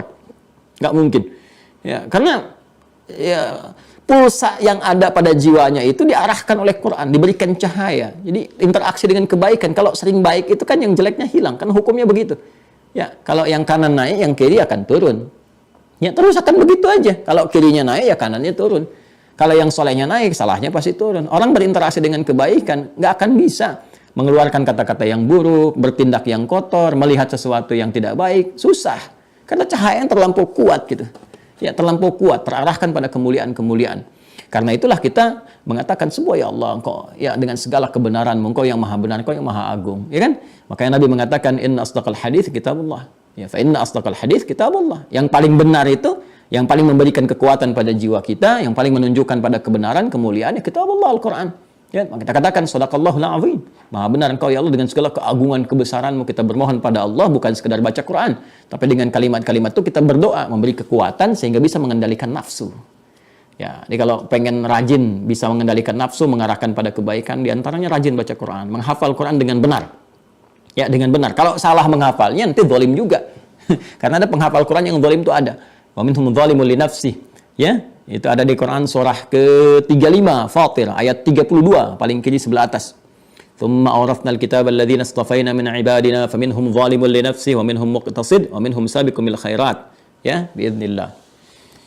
Baik, ya. Jadi itu yang bisa kita tampilkan. Ya, tadi saya simpulkan ya, kalau pakai Al-Azim gunakan memohon kepada Allah untuk bisa mengendalikan nafsu kita, jiwa kita, menghindari provokasi setan. Ya, kemudian zikirnya bisa pakai ayat kursi atau rajin baca Quran. Ya, kemudian kalau kita ingin gunakan untuk terkait dengan sekitaran kita yang mengganggu dan sebagainya, kita bisa katakan ya Al-Qawi, ya Al-Qahhar, ya Al-Jabbar, itu kan. Kalau kita ingin syukuri nikmat, kita bisa katakan ya Dzal Jalali wal Ikram. Ya, kalau kita ingin menguatkan jiwa pada sesuatu, ya mohon pada Allah kan untuk dikuatkan pada sesuatu ya, sehingga kuat, komitmennya kuat, istiqomah. Kan sering ada yang bertanya tuh ya, ya supaya istiqomah bagaimana?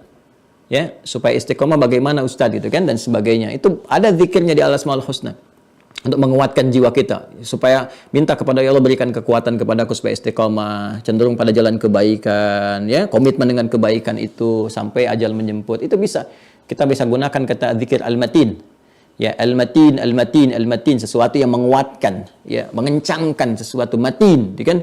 Nah, bisa pakai biasanya disambungkan dengan kata kuah, Ya qawi di sini, al-qawiyul matin, ya al-qawiyul matin, ya dzal quwwatil matin, ya. Kita bisa sambungkan dengan al-qawi dan al-matin. Ini bisa kita gabung-gabungkan. Ya, bisa kita gabung-gabungkan keterkaitannya. Ya, misalnya tadi yang mensyukuri nikmat kita katakan misalnya ya dzal jalali wal ikram yal karim yal karim yal karimil hamidil majid ya dzal jalali wal ikram. Oh, itu lebih dahsyat lagi. Ya. Demikian ya, nanti tinggal kita terapkan dalam kehidupan, apa yang kita rasakan, itu yang kita minta. Kalau sedang goyah, ya tadi, mintakan kepada Allah, itu kan. Allahumma ya zahirul matin, ya qawiyul matin, minta supaya kuatin lagi, Allah kuatin lagi, ya. Nah, itu untuk istiqomah dalam ibadah. 5, cepat ya, seperti saya janjikan. Nanti teman-teman tinggal bikin klasifikasi, nanti saya cek di ujian ya, besok tanya jawab dulu, besok pengayaan, nanti saya akan tanya, Anda kalau gelisah baca apa, zikirnya apa, ya kan? Nah, kalau sedang nafsunya ingin dikendalikan, bacanya apa, ya? Kalau sedang dapat harta, anugerah, atau dapat promosi jabatan, baca apa zikirnya, supaya bisa menata harta dan jabatan itu dengan baik, ya kan? Nah, nanti kita akan lihat, kalau ingin melembutkan sesuatu, baca apa, kalau anak pengen lembut, baca apa, nanti ya, nanti kita akan tanya jawab besok ya, saya bertanya, Anda menjawab. 5. Bismillahirrahmanirrahim. Khamisan, al-khamis. Asma'un muta'alliqa bi'ilmihi ta'ala.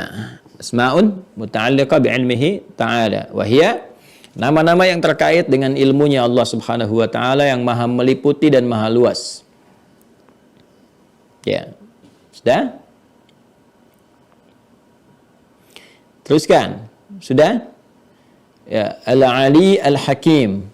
Nanti ada terkait ya. Jadi ini ada yang juga terkait dengan keagungan, ada yang masuk juga di bab keilmuan. Nanti kita akan lihat prakteknya seperti apa. Al-Ali, Al-Hakim, As-Sami', Al-Khabir, Al-Basir, Al-Syahid, Al-Raqib, Al-Batin, Al-Muhaimin. Ya, dilihat ya catatannya ya. Al-Ali, Al-Hakim, As-Sami', Al-Khabir, Al-Basir, Al-Syahid, Al-Raqib, Al-Batin, Al-Muhaimin. Tambahkan, ada yang belum masuk, Al-Alim. Al-Alim. Alim. Ya, pakai ya. Bukan pakai alif, alim bukan, tapi alim. Kalau sudah alim itu maha artinya.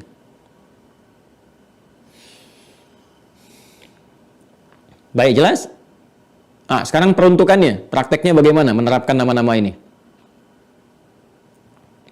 1, yang standar. 1, yang paling standar.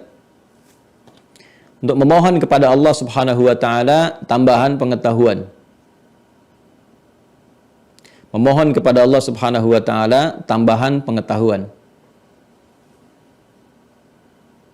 Nah, saya ingin dalami sedikit ya.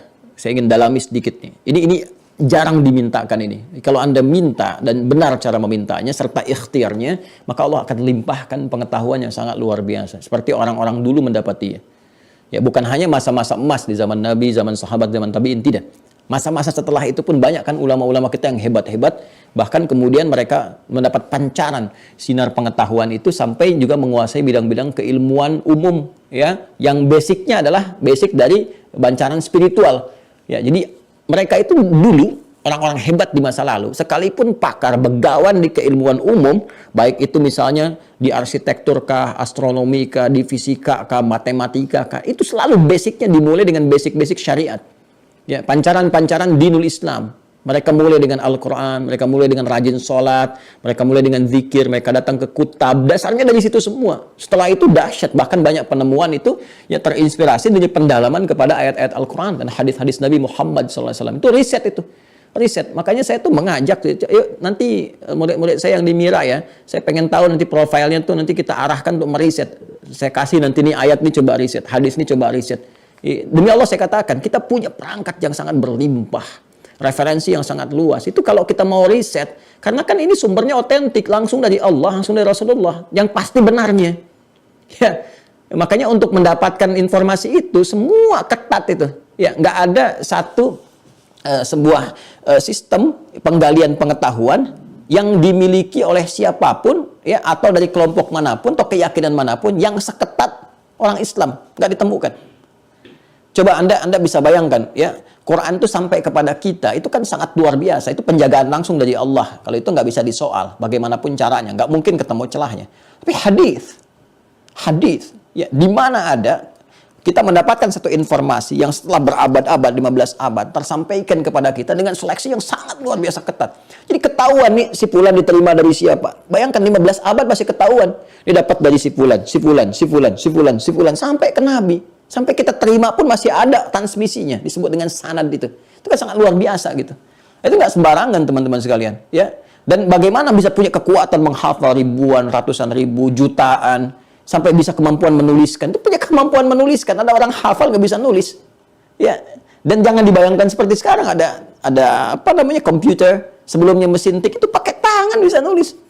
Berjilid-jilid kitab itu, ya. Dari kadang satu pembahasan itu berapa jilid gitu. Ya, Sahih Al-Bukhari itu syarahnya berapa jilid? Yang Ibnu Hajar Al-Asqalani itu, ya Fathul Bari itu berapa jilid? Belum kitab-kitab yang lain, itu baru satu aspek gitu. Itu sangat luar biasa. Nah, nanti kita lihat ya, kalau ada yang standar tambahan pengetahuan, ada yang melebihi batas standar yang dengan itu bahkan pengetahuannya dibimbing oleh Allah ya untuk menemukan kata-kata yang bisa menyampaikan mudah dipahami, jelas, kemudian tindakannya bijak, objektif dalam itu tingkat yang di atas yang standarnya nanti. Nah, zikirnya apa? Kalau kita ingin bermohon kepada Allah ya untuk mendapat pengetahuan tambahan yang standar, tapi standar pun nambah gitu ya di atas yang biasa juga. Kita mohonkan dengan langsung menyebut hal yang terkait dengan ilmunya. Ya Alim, Ya Alim, Ya Alim, Ya Alim.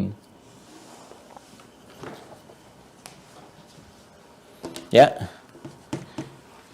Kalau ingin diperkuat supaya langsung Allah merespon, Anda bisa katakan As-Sami'.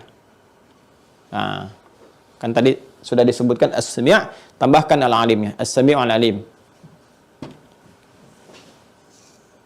Ya. As-Sami' Al-Alim. As-Sami' Al-Alim. As-Sami'.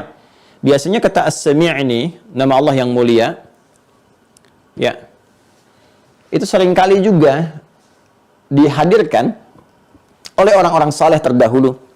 Baik para nabi, ya rasul, orang-orang saleh, kan, para ulama-ulama, untuk menyandingkan dengan permohonan tertentu. Jadi mengawali dengan kata as-sami', ya, untuk menunjukkan kekuasaan Allah untuk mendengar segala hal, mengetahui segala hal, kan? Karena kalau di kita di makhluk, walaisa kamitsli syai', gak ada yang serupa dengan Allah Subhanahu wa taala, kan? Sumber pengetahuan itu kan nanti sumbernya setidaknya ada 3 yang pokok, kan? Pendengaran, penglihatan, ya kan, dan nalar kita. Ya, pendengaran disebut dengan as-sama', penglihatan disebut dengan basar, kemudian apa yang kita cerna disebut dengan fuad. Ini yang dimaksud Quran surah ke-17 Al-Isra ayat 36. Wala taqfu ma laisa laka bihi ilm. Ya, ilm itu kan. Dan jangan ikuti segala hal yang tidak punya dasar pokok ilmunya, pengetahuannya. Ya, nanti untuk mendapatkan ilmu itu apa? Sumbernya 3. Innas sam'a. Nah, sungguh pendengaran itu kita mendengar, kita dapat data dari pendengaran informasi. Nanti informasi diolah. Kalau masuk nanti ke perangkat bagian tubuh kita digunakan, ya, tangkap oleh otak kanan, dilihat, kan, didengar nih, terdengar tercitra. Kan ada orang cerita itu terdengar jadi citra, ya, otak kanan yang berperan. Analisis otak kiri, ya, nanti disimpulkan jadi pengetahuan, disupport oleh iman kita, oleh takwa kita, diberikan respon. Dan dahsyatnya Allahu Akbar, Allahu Akbar. Sepersekian detik keluar respon. Sepersekian itu. Ya, jadi tabarakar rahman, ya, masya Allah itu. Bagaimana Allah menciptakan kita itu sangat luar biasa, manusia itu ya. Nah, kemudian basar, penglihatan. Dari yang terlihat jadi informasi kan, itu kan direspon oleh kita. Makanya ada orang melihat sinetron bisa nangis, itu kan? Ada orang mendengar kisah bisa direspon keluar tangisan, air mata, itu kan sepersekian. Ya. Ya, kemudian wal fuada yang mencerna, menalar sesuatu. Kullu ulaika kana anhu mas'ula. Sedangkan Allah Maha mendengar, Sami', kalau pakai maha pakai ya sebelum huruf akhirnya. Sami', Maha mendengar. Jadi Allah Maha mengetahui segala informasi. Ya. Jadi kalau pendengaran nggak usah ditanya, Allah Maha segala. Jadi semua sampai kepada Allah, ya kan? Ya, basir, Maha melihat. Jadi seringkali doa-doa yang disampaikan, permohonan disampaikan oleh setiap hamba orang-orang soleh, itu seringkali ya disandingkan dengan kata Sami' dulu untuk menunjukkan kesan bahwa ya Allah, sebetulnya aku nggak minta pun, Engkau tahu isi hatiku, Engkau mendengar ya Allah. Ya, jangankan jeritan, getaran-getaran yang tampak pun pada suara hati hamba, Engkau Maha mendengarnya. Ya, Kemudian baru dilekatkan permohonannya. Karena itu Nabi Zakaria ketika beliau memohon kepada Allah, meminta dianugerahi keturunan, itu sebelum menyampaikan doanya, As-Sami yang dimunculkan untuk menunjukkan luasnya pengetahuan Allah yang Maha mendengar segalanya. Ya, Anda buka Quran surah ketiga Ali Imran ayat ke-38. Di mushaf standar paling kanan ya, sebelah atas. Quran surah 3, Quran surah 3 Ali Imran ayat 38. Hunalika da'a Zakaria qala rabbi habli min ladunka dzurriyyatan thayyibah innaka sami' innaka sami'ud du'a. Kan? Karena mudhaf ilaih ini hilang alif lamnya karena disambungkan kepada kalimat setelahnya yang menggunakan alif lam. Sami'ud du'a. Nanti kalau masuk belajar bahasa Arab, insyaallah kita bahas itu. Apa mudhaf ilaih, apa nakirah, apa ma'rifah dan sebagainya. Ya kan? Sami'a. Jadi kalau kita terjemahkan, enak sekali tuh. Enak sekali, Masya Allah. Ya, duhai Allah. Ya, di mihrab itulah Nabi Zakaria bermohon kepada Allah. Dia berkata, ya Allah, semua mengatakan aku punya keterbatasan. Semua mengatakan istriku tidak akan mampu melahirkan. Dia divonis secara medis, secara klinis, sudah mandul dan menopause. Mereka mengatakan aku terbatas. Ketika mereka mengatakan aku punya keterbatasan, maka aku mohon kepadamu yang tidak pernah punya batas dalam pemberian. Habli, ya Allah yang Maha Wahhab, yang memberi tanpa batas. Anugerahkan kepadaku darimu saja ya Allah. Aku tidak bermohon kepada yang lain karena mereka mengatakan semua terbatas. Maka aku mohon kepadamu yang tanpa batas dalam pemberian. Anugerahkan aku keturunan dari sisimu saja ketetapannya ya Allah. Engkau pasti mendengar doa hamba.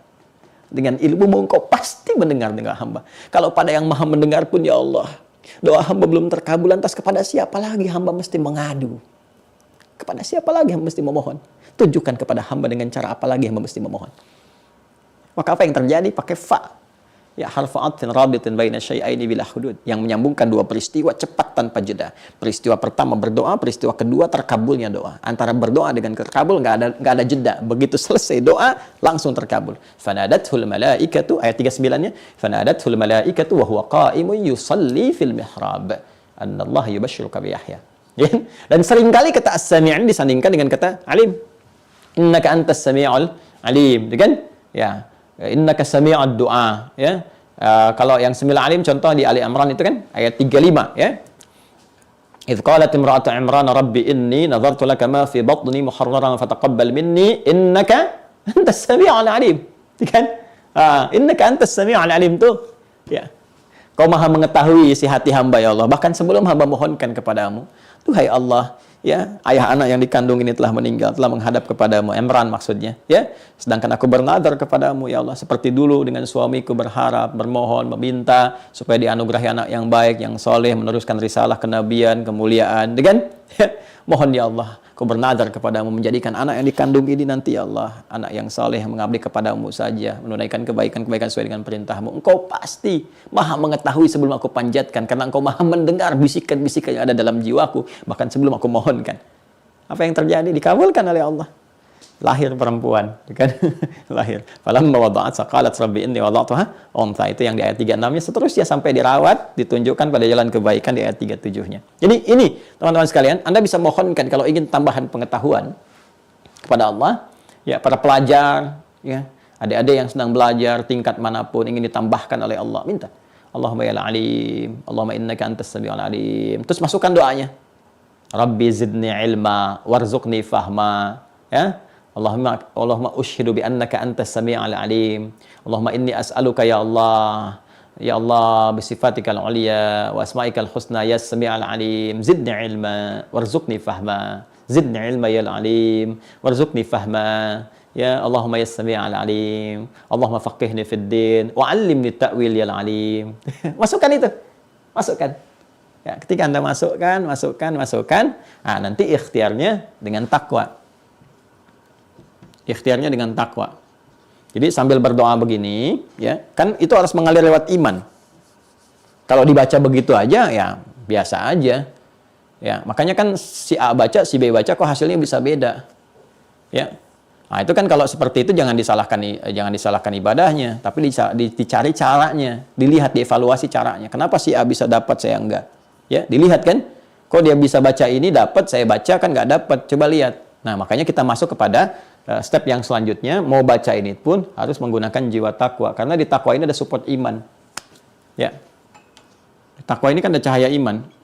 Iman ini yang menggetarkan segala hal. Jadi kalau kita ingin kuatkan iman kita, supaya kalimat-kalimat yang mengalir di lisan itu ada pakai getaran dalam jiwa kita, sehingga mampu mengguncang, menggetarkan arasy, maka cara menguatkan cahaya imannya ini dengan meningkatkan takwanya. Ya, maka tambah dulu salatnya, tahajud, ya. Ayo penuntut ilmu kalau mau tambahan ilmu jangan tinggalkan tahajud. Tahajud malam bangun, kan? Terus mencoba untuk berlatih terus mendekat kepada Allah dengan zikir, dengan Al-Qur'an, coba puasa, tingkatkan takwa. Nanti kalau takwa meningkat, dengan sendirinya cahaya iman akan menguat. Dan perhatikan ya, ini rahasia di antara kita subuh ini ya. Ada kondisi bahkan tanpa Anda minta pun Allah tambahkan sesuai kebutuhan kita. Kita belum minta, Allah udah tambahkan. Kita belum minta nih. Ya, dan ini penting nih bagi guru-guru, bagi ustadz-ustadz, ya, para kiai, para habaib dan sebagainya. Karena ini kompleks. Dapat pertanyaan begini, begitu. Itu kalau Allah nggak bimbing, bisa keliru. Tapi ada kondisi-kondisi kok kita bisa gitu. Bukan menemukan, Allah bimbing. Ini ayatnya ini hadisnya ini jawabannya begini. Ini kalau nggak mendekat kepada Allah, susah mendapatkan itu tuh. Ya. Makanya membangun khasyah, ketakwaan tinggi kepada Allah, itu tingkat tertinggi dari keulamaan. Innama yakhsyallaha min ibadihil ulama. Jadi sifat ilmunya diikat dengan khasyah. Di surat Fatir itu. Ya, surah ke-35 itu. Ya, di ayat ke-28 itu ya. Ya, 28 sampai 29 bawah, nanti baru pindah ke Qur'annya ke atasnya. Ya, kanan bawah. Innama yakhsyallaha min ibadihil ulama. Sungguh yang paling takut khasyah kepada Allah itu para ulama. Jadi ilmunya diikat dengan khasyah dulu. Kalau sudah khasyah kan diraih dengan takwa, dengan khusyuk. Ketika khusyuk itu muncul, takwa itu muncul, maka Allah berikan tambahan pengetahuan. Dari mana rumus ini takwa muncul diberikan tambahan pengetahuan? Di Quran surah kedua. Ini semua ada di Quran surah kedua. Di akhir ayat 282. Ya. Ini ayat paling panjang di Al-Quran, ayat terpanjang. Lihat di paling kiri ya, dari atas sampai bawah itu, satu ayat. Lihat ujung ayatnya, yang kiri langsung ke bawah, paling bawahnya. Wattaqullah, dan tingkatkan takwamu kepada Allah, wa yu'allimukumullah, dan Allah akan berkenan memberikan kepadamu tambahan pengetahuan. Allah akan mengajarkan kepadamu. Tingkatkan takwa. Ya, tingkatkan takwa. Jadi peningkatan takwa ini akan menguatkan cahaya iman. Semakin kuat cahaya iman, semakin Allah tambahkan. Ya. Bahkan nanti ada satu hal yang kalau Allah berkehendak, bil ladunna ilma. Itu bahasa jelas. Bil ladunna ilma di surah Al-Kahf itu kan. Ya, ketika Nabi Musa alaihissalam berkonsultasi pada seorang hamba yang soleh, yang Allah berikan tambahan pengetahuan dari sisinya. Yang orang kenal dengan laduni, tapi laduni itu bukan sembarangan dapat, tidak ada ikhtiarnya juga. Tetap dia belajar. Minimal belajar meningkatkan takwa, ketakwaan, itu ada pemberian dari Allah. Ya. Dan ada yang dikehendaki oleh Allah itu nggak susah belajarnya, harus cepat dapatnya. Ya. Puncak ketakwaan itu kan melekat pada Nabi Muhammad SAW. Itu puncak manusia paling takwa. Makanya Nabi Muhammad SAW itu mau berikhtiar dengan dirinya pun Allah nggak berkenan. Aku aja yang tambahkan, tingkat takwa kamu udah nggak ada batasnya dalam tingkat kemanusiaan. Levelnya udah jauh gitu. Makanya saking sayangnya Allah ditanamkan langsung. Bukan hanya menunjuk pada sifat kenabian dan kerasulan, tapi ingin memberikan penguatan kepada kita semua tentang bagaimana kekuatan takwa dan level takwanya Nabi. Ya, coba lihat dalam prosesi wahyu turun itu kan, begitu Nabi ingin menggunakan kekuatan dirinya untuk berikhtiar menghafalkan, ya, mendapatkan itu, ingin cepat menangkap, membacakannya dengan cepat dengan lisan walau dibimbing malaikat. Apa jawaban Allah itu? Turun Quran surah 75 kan? Al-Qiyamah ayat 16 sampai 18. La tuharrik bihi lisanaka lita'jala bih. Quran surah 75, Al-Qiyamah ayat 16 sampai 18. La tuharrik bihi lisanaka lita'jala bih. Inna 'alaina jam'ahu wa qur'ana. Fa idza qara'nahu fattabi' qur'ana. Muhammad SAW, jangan cepat-cepat kau gerakkan lisanmu hanya sekedar ingin menghafalkan Qur'annya. Cepat ingin mendapati Qur'annya. Ya. Ya kan?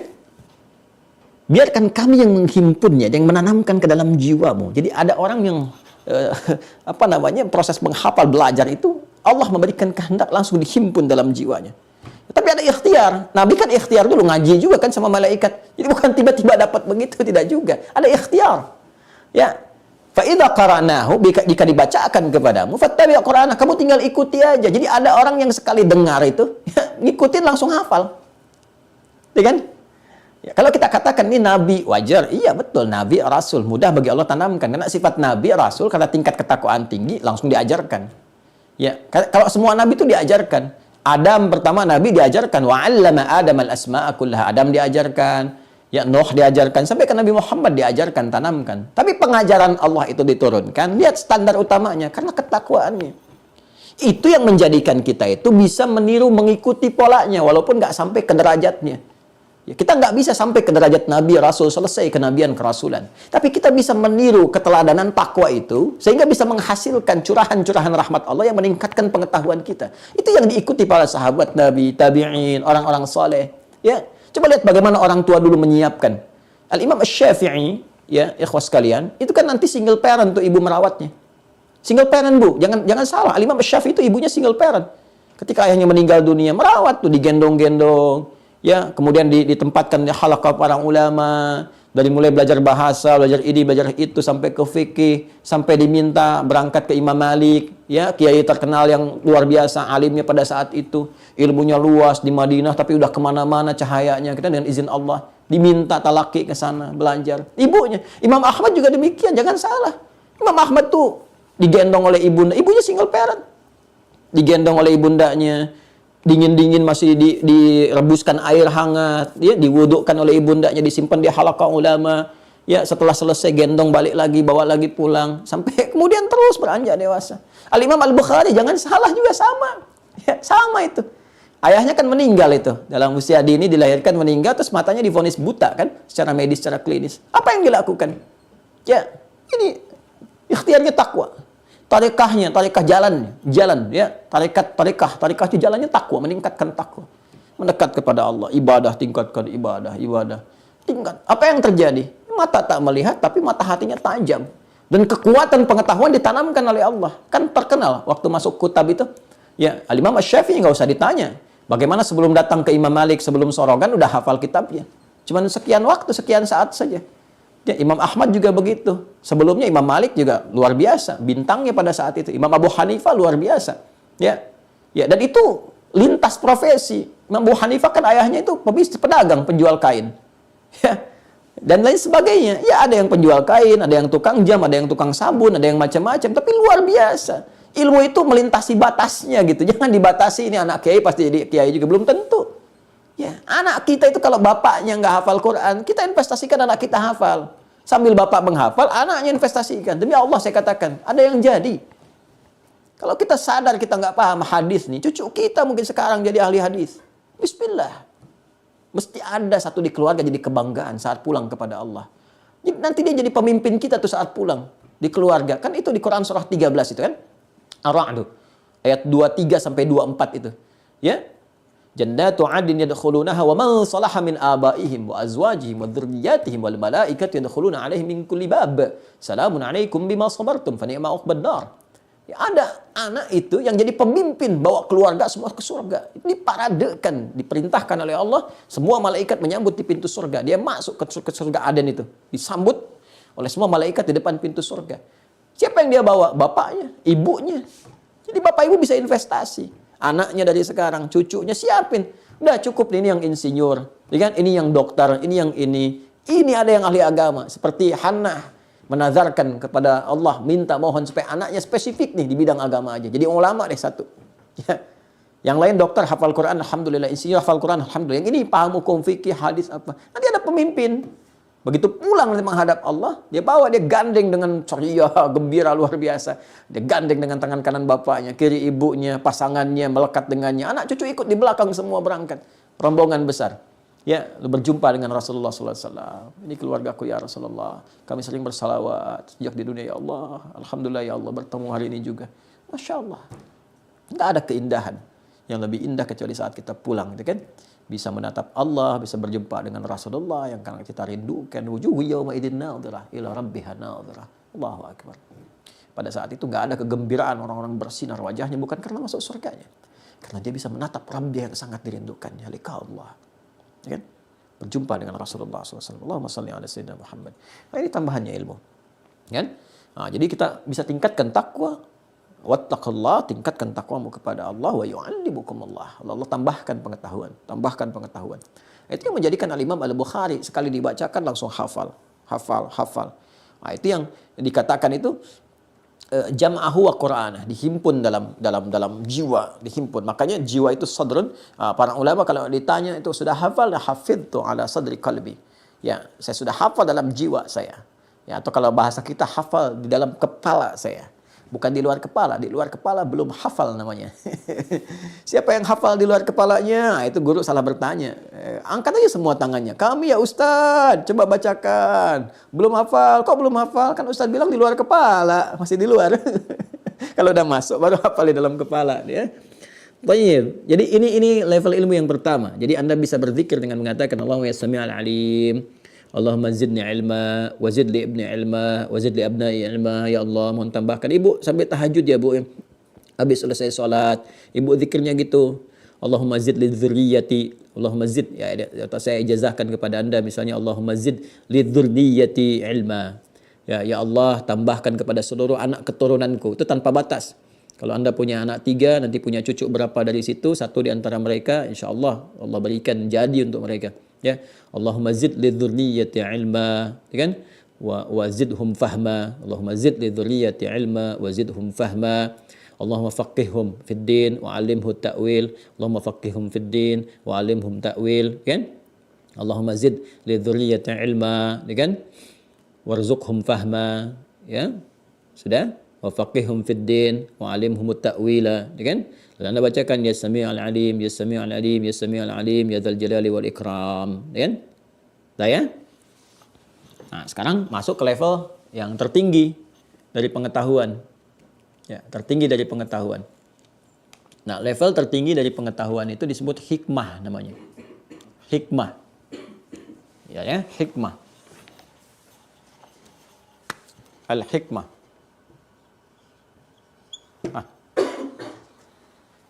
Al-hikmah.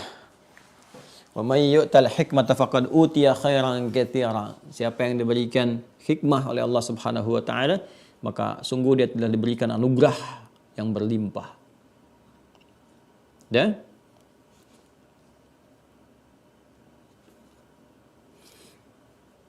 ya, hikmah. Jadi hikmah itu puncak ilmu.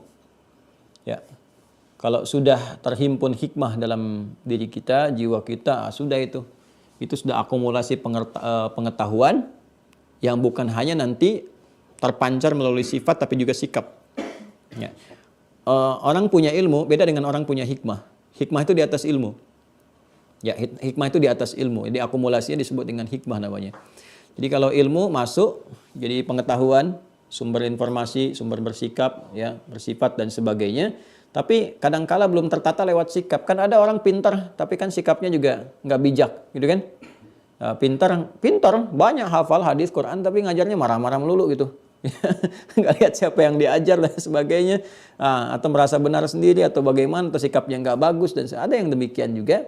Ya, dan kita mendoakan, bukan mencela, mendoakan ya, supaya Allah memberikan kebaikan-kebaikan pada semua. Kalau ke guru-guru siapapun kita prasangkanya baik. Supaya dapat kebaikan-kebaikan yang diajarkan. Kalau kekurangan, semua punya kekurangan. Ya, tapi kalau hikmah itu beda. Kadang-kadang bicaranya sedikit tapi dalam sekali. Ya, kita mengerti dengan kalimat sedikit, paham, dalam. Ya, nah, itu hikmah. Misalnya kita lihat di Quran surah kedua Al-Baqarah dari ayat 267, ayat 267 sampai 269 ya, biar lengkap ya. Paling kanan tuh, agak sedikit ke bawah. Setelah bicara tentang infak ya, di ayat 261 terus infaknya selesai. Nanti Allah langsung menyampaikan kepada kita berfirman terkait dengan hikmah, anugerah hikmah yang sangat tinggi. Kalau sudah hikmah itu, teman-teman sekalian, itu bisa digunakan ke apa saja. Bisa ke harta, dengan kecerdasan mendapatkan harta, nanti harta dikelola secara bijak, ya kan? Bisa kedudukan, dengan hikmah itu ilmu banyak, dapat kedudukan pun digunakan untuk membuat kebijakan yang bijak, yang baik. Bisa dengan pengetahuan saja, konsisten di bidang pengetahuan. Disampaikan, tanya apa aja bisa jawab, bagus. Konsepsinya terukur, kalau pakai logika juga benar, gitu kan, bagus. Ini jabarannya begini, ini seperti ini. Itu hikmah. Nah, sifat Allah yang memiliki akumulasi pengetahuan, ilmu-ilmu yang luas, ya, dan sebagainya, itu disebut hakim namanya. Hakim. Ya, hakim. Kita bisa mintakan ya alimul hakim. Ya alimul hakim, tu'til hikmata man tasya, yang memberikan hikmah kepada siapa yang kau kehendaki. Ya. Allahumma rzuqnil hikmah, Allahumma rzuqnil hikmah, Allahumma rzuqnil hikmah. Jelas ya? Sudah? Nah, jadi boleh kita memohon kepada Allah untuk diberikan hikmah, puncak-puncak pengetahuan dengan memanggil namanya. Dengan nama apa? Al-Hakim. Ya, kita bisa satukan nih. Ya Sami'ul Alim, Ya Aliyul Hakim. Ya Sami'ul Alim, ya Maha mendengar ya Allah apa yang aku mohonkan. Ya Maha mengetahui segalanya. Ya Ali yang Maha tinggi. Ya Aliyul Hakim, yang Maha bijak, yang Maha memiliki segala bentuk pengetahuan terbaik. Ya Allahumma arzuqnil hikmah ya Allah. Allahumma arzuqnil hikmah bil ladunka ya arhamar rahimin. Ya Allah berikan rezeki kepadaku berupa hikmah, puncak pengetahuan, ya kan? Yang melahirkan kebijakan-kebijakan, manfaat-manfaat dalam kehidupan, ya. Dan seterusnya. Nah, sekarang ikhtiarnya. Ikhtiarnya. Tadi kan bacaannya, ya kan? Nah, supaya ikhtiar itu menguatkan bacaan kita, seperti apa ikhtiarnya? Seperti tadi kalau kita pengen tambahan ilmu kan takwa gitu kan. Sudah? Untuk mendapatkan hikmah, ada satu-satunya jalan yang tertinggi, yaitu rajin berinteraksi dengan Al-Quran. Catat ini. Rajin berinteraksi dengan Al-Quran. Mau Anda rajin baca, rajin mengkaji, apalagi menghafal. Tapi dengan serius dan cinta. Bukan karena motif-motif tertentu, enggak. Kalau di pesantren sekolah bukan hanya ingin menamatkan itu untuk lulus, tidak. Bukan hanya ingin mendapat syahadah, tidak. Betul-betul untuk mendapat ridha Allah. Itu jalan yang terbaik untuk mendapat hikmah. Ya, ada orang ngejar lewat sholat, ada dengan tahajud, dengan zikir ini, zikir itu. Puncak zikir itu dengan Quran. Dan itu 4 kali disebutkan Allah tinggi nilainya dibanding dengan yang lain. 4 kali. Ya, kalau Anda menghafal Quran itu 4 kali nilainya zikirnya dibandingkan dengan yang lain. Baca saja 1 kali. Inna nahnu nazzalna dzikra wa inna lahu lahafizun. Kami yang turunkan Al-Quran sebagai zikir dan kami yang menjaganya. Quran surah ke-15 ayat 9. Tapi ketika menghafal itu 4 kali.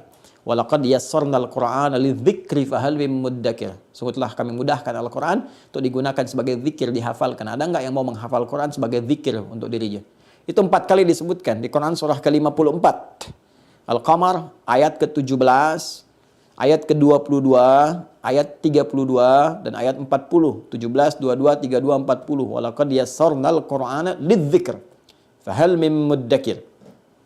Nah, kalau Anda ingin mendapatkan hikmah, sekali lagi ya, kebijaksanaan, dibimbing dengan cahaya, kalau berpikir dengan cara yang benar, menyingkap logika dengan cara yang benar, menyampaikan pengetahuan tertata dengan baik, terukur, mudah untuk disampaikan, diterima, dipahami, dan tampil bijak dalam bersikap dan bersifat. Itu hikmah. Ya, mendapatkan pancaran hikmah. Cara yang terbaik dengan apa? Al-Quran. Apa dalilnya? Dalilnya. Baik. Sebelum sampai ke dalil, saya berikan pemahaman sebentar. Al-Quran itu fungsinya hudan yang utama. Hudan. Ya, Quran surah kedua Al-Baqarah ayat 185. Quran surah kedua Al-Baqarah ayat 185. Syahrul Ramadan alladzi unzila fihi al-Quran hudan linnas. Hudan itu pedoman berkehidupan. Secara singkat, pedoman berkehidupan. Dan janji Allah, setiap hambanya hidup di masa apapun, ya, di masa, di ruang, tempat apapun, itu diberikan petunjuk supaya berkehidupan yang benar sesuai dengan petunjuk Allah. Bahkan Nabi Adam pun pertama turun ke bumi dengan istri beliau, Sayyidah Hawa alaihissalam, itu berkehidupan mendapat hudan juga karena fitrah telah Allah tetapkan.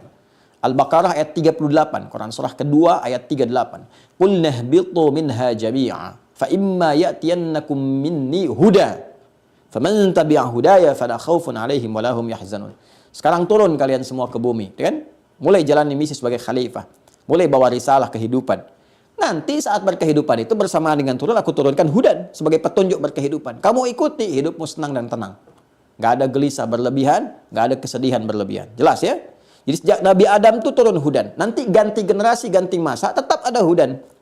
Ya, masanya Nabi Musa, ada petunjuk berpedoman hidup. Disebut dengan Taurat. Taurat kan masa Nabi Musa. Itu hudan Tauratnya. Untuk siapa? Bani Israel yang hidup pada saat itu. Ya. Dalilnya dari mana? Quran surah ke-17. Al-Isra. Ayat kedua. Wa ataina Musal kitab. Kami berikan kepada Musa itu kitab. Apa nama kitabnya? Taurat. Ya, kita tahu Ali Imran kan? Di ayat yang ketiga sampai dengan keempat. Ya. Ketiganya, nazzala 'alaikal kitaba bil haqqi musaddiqan lima baina yadayhi wa anzalat Taurat. Untuk Musa, wal Injil untuk Isa, min qablu, sebelum Nabi Muhammad SAW. Jadi ada kitab-kitab diturunkan ya untuk menjadi pedoman bagi umat-umat di masa itu. Nabi Musa, Bani Israel, Nabi Isa, ya Bani Israel turunan dari Musa dan seterusnya sampai ke fase Nabi Isa alaihissalam. Ya, nama kitabnya apa? Taurat. Fungsinya apa? Hudan. Tahu dari mana? Kembali ke Al-Isra. Ayat kedua, wa ataina Musal kitaba. Kami berikan kepada Musa itu kitab, namanya Taurat. Wa ja'alnahu huda, dan kami jadikan itu sebagai pedoman kehidupan li Bani Israel. Wa ja'alnahu hudan li Bani Israel. Jadi Musa punya kitab, ya, namanya apa tadi? Taurat. Daud punya kitab namanya Zabur. Isa punya kitab namanya apa? Injil. Semua itu hudan, pedoman dalam berkehidupan untuk umat-umat tertentu. Untuk umat akhir zaman sampai dengan berakhir kehidupan, nama kitabnya Al-Quran. Diturunkan pada Nabi Muhammad SAW. Fungsinya apa? Hudan. Syahrul Ramadan alladzi unzila fihil Quran hudan. Jadi semua kitab-kitab itu kalau disebutkan kitab, ini menunjuk pada susunannya yang sistematis, rapih, tanpa cacat sama sekali. Ya kan? Kitab diturunkan pada setiap nabi itu sistematis, bagus, tanpa cacat dan sebagainya. Cuma nanti fungsinya berdasarkan waktu punya batasan-batasan. Nabi Musa zamannya aja ganti nabi, ganti kitab. Ya, Nabi Isa zamannya ganti nabi, ganti kitab. Hanya kitabnya Nabi Muhammad karena fungsi beliau diutus sampai akhir zaman, kitabnya nggak terbatas. Ya, menembus setiap ruang dan waktu sampai kehidupan berakhir. Ya, jadi karena itulah Al-Quran disebut juga dengan Alkitab, menunjukkan kepada susunannya. Ya, yang rapi, tertib, nggak ada cacat, sempurna. Dzalikal kitab la raiba fi. Jadi semua dari nabi-nabi terdahulu ada kitab sesuai dengan fungsinya dan diikat oleh masanya. Nah, sekarang kalau sudah paham ini, dulu orang-orang kalau ingin mendapatkan hikmah itu berinteraksi dengan kitabnya. Ya, termasuk bahkan para nabi pun diberikan hikmah. Itu lewat kitab, lewat wahyunya. Lewat kitab. Nabi Muhammad diberi hikmah. Bahkan doanya Nabi Ibrahim, kan? Nabi Ismail alaihissalam ketika memohon diturunkan, dipilih seorang rasul, karena rasul itu terakhir itu yang paling mulia, lahirnya dekat tempat mulia, Ka'bah. Ya, rasul yang lahir dekat Ka'bah Nabi Muhammad. Apa doanya? Di Al-Baqarah ayat 129. Rabbana wab'ats fihim rasulan minhum yatlu 'alaihim ayatika wa yu'allimuhumul kitaba wal hikmah. Tuh. Diminta diberi hikmah. Dijawab oleh Allah 30 generasi setelahnya. Ya, turun Al-Baqarah ayat 151. 151 ayat 121. Tadi 129, sekarang 151. Kama arsalna fikum rasulan minkum yatlu 'alaikum ayatina wa yuzakkikum wa yu'allimukumul kitaba wal hikmah. Semua nabi dengan turunnya kitab itu otomatis dapat hikmah. Jadi kalau kita pengen dapatkan hikmah itu berinteraksi dengan kitab. Nah, sekarang apa dalil spesifik yang menunjukkan kepada kita dengan berinteraksi dengan Alkitab, sekarang dengan Al-Quran, dengan kuat, ya, itu bisa mendapatkan hikmah. Quran surah ke-19 Maryam. Quran surah 19 Maryam, ayat 11 sampai 15. Ya. Kalau dari ayat 1 nanti sampai 15 itu akan dikisahkan tentang perjuangan Nabi Zakaria. Kaf ha ya ain sad dzikru rahmati rabbika 'abdahu Zakaria idna rabbahu nidaan khafiyya dan seterusnya. Terus sampai dikabulkan lahir Yahya. Ya, perhatikan ketika Nabi Yahya alaihissalam lahir itu, ya, kemudian berkehidupan, berkembang, apa perintah pertamanya? Saya bacakan ya. Perhatikan kalimatnya. Ya Yahya, khudhil kitaba biquwwah. Ada ayatnya? Ya Yahya, khudhil kitaba biquwwah. Hei Yahya, pegang teguh kitab itu. Ya, kitab zaman Nabi Yahya kan hudannya, bukan Al-Quran, kan? Tapi di masanya, sesuai dengan masanya. Yang tadi saya terangkan. Nabi Musa punya sendiri, Nabi Isa punya sendiri, kan? Nabi Yahya nanti pembuka jalan untuk Nabi Isa alaihissalam. Berdua nanti, zamannya berdua itu. Nabi Yahya, Nabi Isa. Kemudian Nabi Musa dengan Nabi Harun dan sebagainya. Puncaknya tunggal Nabi Muhammad sampai kehidupan berakhir risalahnya. Perhatikan, ya Yahya, wahai Yahya, khudhil kitab. Pegang teguh itu kitabnya, pedoman hidupnya itu. Biquwwah. Ya, dengan kuat, interaksi dengan kuat. Pahami, kemudian dalami, praktekkan segala petunjuknya, baru risalah untuk mengajarkan. Apa yang terjadi ketika interaksi itu kuat dengan kitab? Wa atainahul hukma sabiyya. Maka sejak dini kami tanamkan hikmah pada dirinya. Tuh. Makanya Bapak Ibu kalau ingin anak-anaknya dari kecil itu, karena kalimatnya sobiyah, sejak sobi, balita. Anda bisa dekatkan anak-anak itu dengan Quran sejak dini. Demi Allah saya katakan, makanya risetnya itu di luar. Orang-orang dari sejak kecil yang interaksi dengan Quran, kecerdasannya meningkat, Pak. Nggak percaya silahkan. Kalau benar mereka diinteraksikan, kecerdasannya meningkat. Saya berani mengatakan ini, karena selain belajar di masa lalu, meriset orang-orang yang pintar, saya coba praktekkan pada anak-anak kita tuh. Ya, anak saya praktekkan, pada anak didik coba kita lakukan. Itu terjadi peningkatan kecerdasan luar biasa. Meningkat itu. Ya, walaupun tetap nggak hilang sifat kanak-kanak itu biasa. Tapi percepatannya luar biasa gitu. Menangkap sesuatu, cepat paham ini, cepat mengingat ini gitu ya. Tapi dengan dunianya ya anak-anak. Tapi itu bekal yang terbaik. Ya. Jadi itu yang saya katakan, dekati Al-Quran. Ya, dari anak kecil dari kecil kalau bisa sejak mengandung itu bacakan Quran terus ya. Kalau lelah itu perdengarkan lewat murattal. Demi Allah saya sampaikan pada murid-murid kami itu yang umum apapun. Itu rata-rata alhamdulillah terjadi perubahan-perubahan. Ya, sejak memberikan ASI, bacain Quran, dengarkan Quran, tiap hari diputar murattal, tempat tidur 24 jam, itu dekat sekali. Ya, dan kita coba praktekkan itu luar biasa. Yang lain sajalah, yang tidak usah ke anak kami nanti diduganya macam-macam gitu kan. Tapi ya, yang dibacakan sekali langsung hafal gitu. Ya, ada yang demikian banyak, Imam Al-Bukhari yang lain-lainnya, contoh-contoh mulia lah yang lebih baik untuk diberikan contoh kepada kita. Tapi ketika kita ambil itu saripati yang kita terapkan terbukti. Nah, jadi kalau pengen dapat hikmah dari kecil tuh. Dan ternyata ini jadi kurikulum, jadi kebiasaan. Orang tua dulu tuh udah paham. Makanya kalau Bapak Ibu main ke Timur Tengah itu, ya, itu standar itu dari kecil tuh Quran. Karena itu udah ditularkan dari dulunya begitu. Ya. Silakan Anda cek biografinya, Al-Kindi, Al-Farabi, Al-Khawarizmi, Ibnu Sina, Ibnu Rushd dan sebagainya itu, Al-Battani, Jabir bin Hayyan dan sebagainya. Itu dari kecilnya, cuman 2 yang ditekankan kuat, salat dan Quran. Salat dan Quran, salat dan Quran. Ngaji itu. Ngaji. Itu yang memberikan kecerdasan pancaran luar biasa, hikmah sehingga menguasai banyak pengetahuan. Yang sekarang paling 1-2 bidang lah paling hebatnya. Dulu itu Masya Allah, tafsirnya iya, hadisnya iya, hafal Quran iya, ahli kedokteran juga iya. Ya, Ibnu Sina kan luar biasa tuh Avicenna tuh. Ya, itu luar biasa, hafal Quran, tahu tafsir juga, ya, tahu fikih juga, kedokteran juga luar biasa, matematikanya luar biasa, fisika luar biasa, kitabnya banyak itu. Ya, kitabnya banyak. Kemudian siapa lagi? Ibnu Rushd, Averroes itu. Ini kan ahli Quran, ya, ahli pemikir juga, ahli logika juga, tahu fikih. Ya, tahu perbandingan fikih itu kitabnya Bidayatul Mujtahid. Itu Bidayatul Mujtahid kan digali di mana-mana itu, di kampus-kampus, di masjid-masjid sekarang. Itu dokter bedah yang ngarangnya. Bayangkan dokter bedah tuh, ahli Quran. Ya, ada yang nemuin atom yang saya cerita kemarin Jabir bin Hayyan, ada yang terinspirasi bikin prototipe pesawat terbang, Ibnu Firnas dan sebagainya, itu banyak sekali. Ya, ada Al-Jabbar, Al-Khawarizm dan sebagainya, di matematika ada, di fisika ada, di kimia ada. Cuma perhatikan, ya itu kan luar biasa. Dari mana desain awalnya itu? Dari pendidikan kurikulum Islami yang ada pada mereka. Makanya orang-orang yang ingin menjauhkan Anda dari Quran sejatinya tidak ingin menjadikan Anda itu menjadi pintar. Makanya hidupkan lagi Qurannya. Ya. Bohong kalau ada orang mengatakan misalnya ke pesantren Quran itu pasti akan tertinggal. Enggak kok, kita biasa-biasa aja. Ini buktinya saya nggak ketinggalan. Alhamdulillah. Ya kan?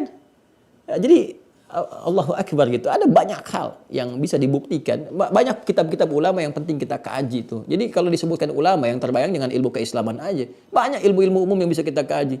Suatu saat kalau udah ada kelas-kelas, jadi kalau kita udah enak, normal enak, nyaman, nanti seperti dulu saya akan hidupkan lagi tuh. Ya, kelas-kelas sesuai dengan passionnya masing-masing. Di Mira juga kalau basicnya nanti udah sempurna, maksudnya disampaikan dengan lengkap, nanti akan diklasifikasikan nih berdasarkan profesi. Ya, kita kan dulu ada kelas kan ibu rumah tangga, ini kelas di medis dari dokter sampai dengan petugas kesehatan macam-macam kita ada. Ini kelas pebisnis, pedagang, ilmuwan, kumpul, risetnya beda. Passionnya masing-masing. Nanti kita kuliahkan kurikulumnya di Quran ini ayatnya ini apa. Ini untuk yang pebisnis ya, ini begini. Ini untuk yang ilmuwan begini, ini yang di medis begini. Di medis pun nanti diturunkan lagi. Lengkap sekali.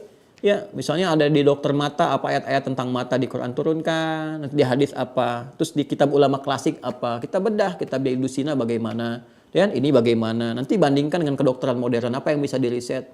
Ya, ya ada satu dokter itu, alim di Mesir itu risetnya satu ayat di surat Yusuf itu bisa menemukan salah satu formula untuk obat katarak kalau saya nggak keliru itu. Satu ayat di kekinian. Gitu ya. Nah, fartadda basira gitu kan, bawa dengan gamisku ini, ya idza biqamisi hadza gitu kan, kemudian bawa dengan gamisku ini, tutupkan ke wajah bapak kita gitu kan, maka dia akan terbuka melihat ternyata di riset ada keringatnya Yusuf alaihissalam, keringat satu genetik dilihat, diolah, formulasi yang dibaca, dilihat, dikembangkan, ternyata salah satu jadi alternatif untuk pengobatan mata gitu ya. Jadi itu satu inspirasi gitu ya yang didapatkan dari kedalaman kita untuk mengaji, mengkaji. Tentunya kita bisa baca di alam, di semesta, belajar, bisa dari aspek pengetahuan lain. Ya, kita bisa belajar dari pengembangan peningkatan pengetahuan yang di Amerika, yang di Eropa. Nggak ada masalah, dikaji biasa. Ya, zaman Nabi juga begitu kok. Yang terjemahan dari ilmu-ilmu Romawi itu dibahas di ini, diajarkan kepada orang sekitaran. Tapi karena belajarnya pakai iman, maka ilmunya dibaca dengan kebenaran. Karena itu saya katakan, akal sehat itu penting. Tapi yang lebih penting iman yang sehat. Karena akan mensupport akal itu menjadi soleh. Jadi ada akal sehat, ada akal soleh. Itu beda. Yang sehat itu nanti betul bagus, logikanya benar, tapi kadang-kadang hanya digunakan untuk menguji, tidak ke action, hanya menguji argumentasi, menguatkan kebenaran, tapi implementasinya kadang-kadang nggak ada gitu, kosong. Ya, tapi kalau akal soleh, selain benar, bagus, logikanya berpikir benar baik, itu diberikan bimbingan untuk bersikap. Jadi ada sikap, ada follow up, ada manfaat, ada berkah. Ini yang kita butuhkan saat ini. Ya, banyak orang berakal sehat, ya, tapi karena imannya nggak sehat sehingga tidak terbawa kepada kesolehan praktikal, nggak dipraktekkan dalam bentuk kesolehan. Ada di atas sehat itu soleh namanya. Maka sekarang harus kita gerakan akal soleh. Ya, jadi ada gerakan akal soleh gitu ya untuk menaikkan level akal sehat. Baik, jelas ya? Alhamdulillah kalau jelas. Nah itu ada sudah ya tadi saya sampaikan. As-Sami'ul Alim, Al-Hakim, dalilnya tadi, ya Yahya khudhil kitaba biquwwa wa atainahu al-hukma sabiyya wa hananan min ladunna wa zakatu. Kan kalau sudah hakim, hanan. Ya hanana, ya hanana. Hanan itu lembut. Lembut, baik, halus, ya bijak. Kalau sudah hakim itu bijak. Bicara bijak, lembut, baik gitu kan. Macam-macam dan seterusnya. Wa hananan min ladunna wa zakata wa kana taqiyya wa barran biwalidayhi wa lam yakun jabbaran 'asiyya wa salamun alaihi yawma wulida wa yawma yamutu wa yawma yub'atsu hayya sampai ayat 15-nya itu. Ya. Ibu deh kalau dari kecil anak didekatkan ke Quran itu sifat-sifatnya akan muncul, kelembutan, kebaikan, menjauh dari maksiat, taat pada orang tua. Walaupun dengan kekanak-kanakannya, pada saatnya kita akan menikmatinya. Ya, pada akhirnya akan terasa indah. Ya, kalau mendekat kepada yang Maha Indah. Kalau diangan-anganin saya ya gundah gitu kan. Sudah ya? Baik, itu yang nomor 5. Wah, saya janji ada 10 menit lagi ya, kita sempurnakan ya. Yang lainnya teman-teman sekalian, nah itu ada kegelisahan-kegelisahan. Kemudian kalau ada kesaksian-kesaksian yang diragukan, kan? Atau ingin kita membuktikan orang-orang yang tidak benar dalam bersaksi sehingga Allah tampakkan lewat bukti-bukti lain. Banyak nih. Ya, hakim misalnya nih sedang menguji nih, ya kan disumpah saksi ya. Nah, itu kan kesaksian palsu itu dosanya besar sekali di sisi Islam. Tapi kadang-kadang ada orang nekat juga. Ya, ada orang nekat tuh dan sebagainya karena macam-macam hal. Nah, kalau ingin memantapkan pada jiwa kita yang profesinya hakim, yang ingin membuktikan mana yang benar. Hakim itu kan mengambil pancaran hikmah tuh. Hati-hati, pertanggungjawabannya besar si Allah Subhanahu wa taala. Pengadilan akhiratnya itu jauh lebih dahsyat ya. Makanya ini boleh digunakan, ini salah satu nama untuk memohon kepada Allah, ya syahid, ya syahid, ya syahid, yal khabirul basir syahid. Yal khabir, yal basir, ya syahid. Yang maha mengetahui segala informasi, yang maha menatap dengan tajam, yang maha menyaksikan segala hal, mengetahui segalanya gitu kan. Allahumma syaddnal khair, ya Allah tampakkan kepada kami segala yang baik-baik. Wa syaddal haqqa wa sidqa, tampakkan kepada kami suatu buah kebenaran yang benar-benar benar. Itu kan? Yang benar, yang benar, yang benar. Nanti Allah akan kasih jalan. Ya, bisa jadi dalam mimpinya dia melihat sesuatu, nanti ditelusuri, ya realnya benar. Bisa jadi datang sisi lain, saksi yang membuktikan bahwa keterangan saksi yang sebelumnya itu salah. Bisa dibuktikan dari bukti-bukti yang tampak, tiba-tiba masyarakat menggerakkan, ada ini, ada itu muncul. Bisa membaca, oh ternyata yang benar yang ini. Ada. Ya. Nah, ibu juga sering gini, Bu, sering zikir gini nih. Ya, supaya suami pulang ke rumah nggak menyembunyikan sesuatu gitu. Dengan yal basirus syahid, yal basirus syahid, yal basirus syahid kan. Ya, sama-sama tuh. Jadi nggak ada gangguan gitu ya, insyaallah. Pokoknya silahkan gunakan sesuai kepentingan kita ya. Baik. 6. Sadisan wa sadis. Asmaul muta'alliqah bi qudratihi ta'ala wa tadbirihi lil umur. Nama-nama yang terkait dengan kudrahnya, kuasanya Allah Subhanahu wa taala dan tata kelola setiap aktivitas. Ya. tata kelola setiap perkara kehidupan. Jadi bagaimana Allah mengatur dengan kuasanya, ya, mengelola segala hal, mengatur dengan sempurna, ada nama-namanya. Apa di antaranya? Ya, Al-Qadir, Al-Wakil, Al-Wali, Al-Hafidh, Al-Malik, Al-Malik, Al-Malik, Al-Malik, bisa dibaca pendek Malikun, ya, bisa dibaca Malik. Ya, Malikun seperti Al-Fatihah ayat 4 kan, Maliki Yaumiddin, Malik, ya. Nah, bisa dibaca pendek seperti surat An-Nas, Malikin Nas, ya. Nah, yang Al-Fatihah ayat 4 tadi itu bisa dibaca dua riwayat, bisa Maliki Yaumiddin, Hafaz an Asim, bisa dibaca pendek Maliki Yaumiddin, Qalun An-Nafi' atau Warsh An-Nafi'. Jadi bisa dibaca pendek Maliki Yaumiddin. Kalau Anda yang baca Al-Fatihah, imamnya baca pendek, itu mengikuti riwayat apa? Qalun dari Nafi' atau Warsh dari Nafi'. Ya. Bismillahirrahmanirrahim. Alhamdulillahi rabbil alamin. Ar-Rahmanirrahim. Maliki Yaumiddin. Qalun dari Nafi' atau Warsh dari Nafi', tergantung imalah setelahnya, ya. Kemudian kalau baca Maliki Yaumiddin, itu Hafaz dari Asim. Baik, kemudian Al-Fattah, Al-Fattah. Lalu Al-Hasib, kemudian Al-Muntaqim, kemudian Al-Muqit. Al-Qadir, Al-Wakil, Al-Wali, Al-Hafidh, kemudian Al-Malik, Al-Malik, Al-Fattah, Al-Hasib, Al-Muntaqim, Al-Muqit.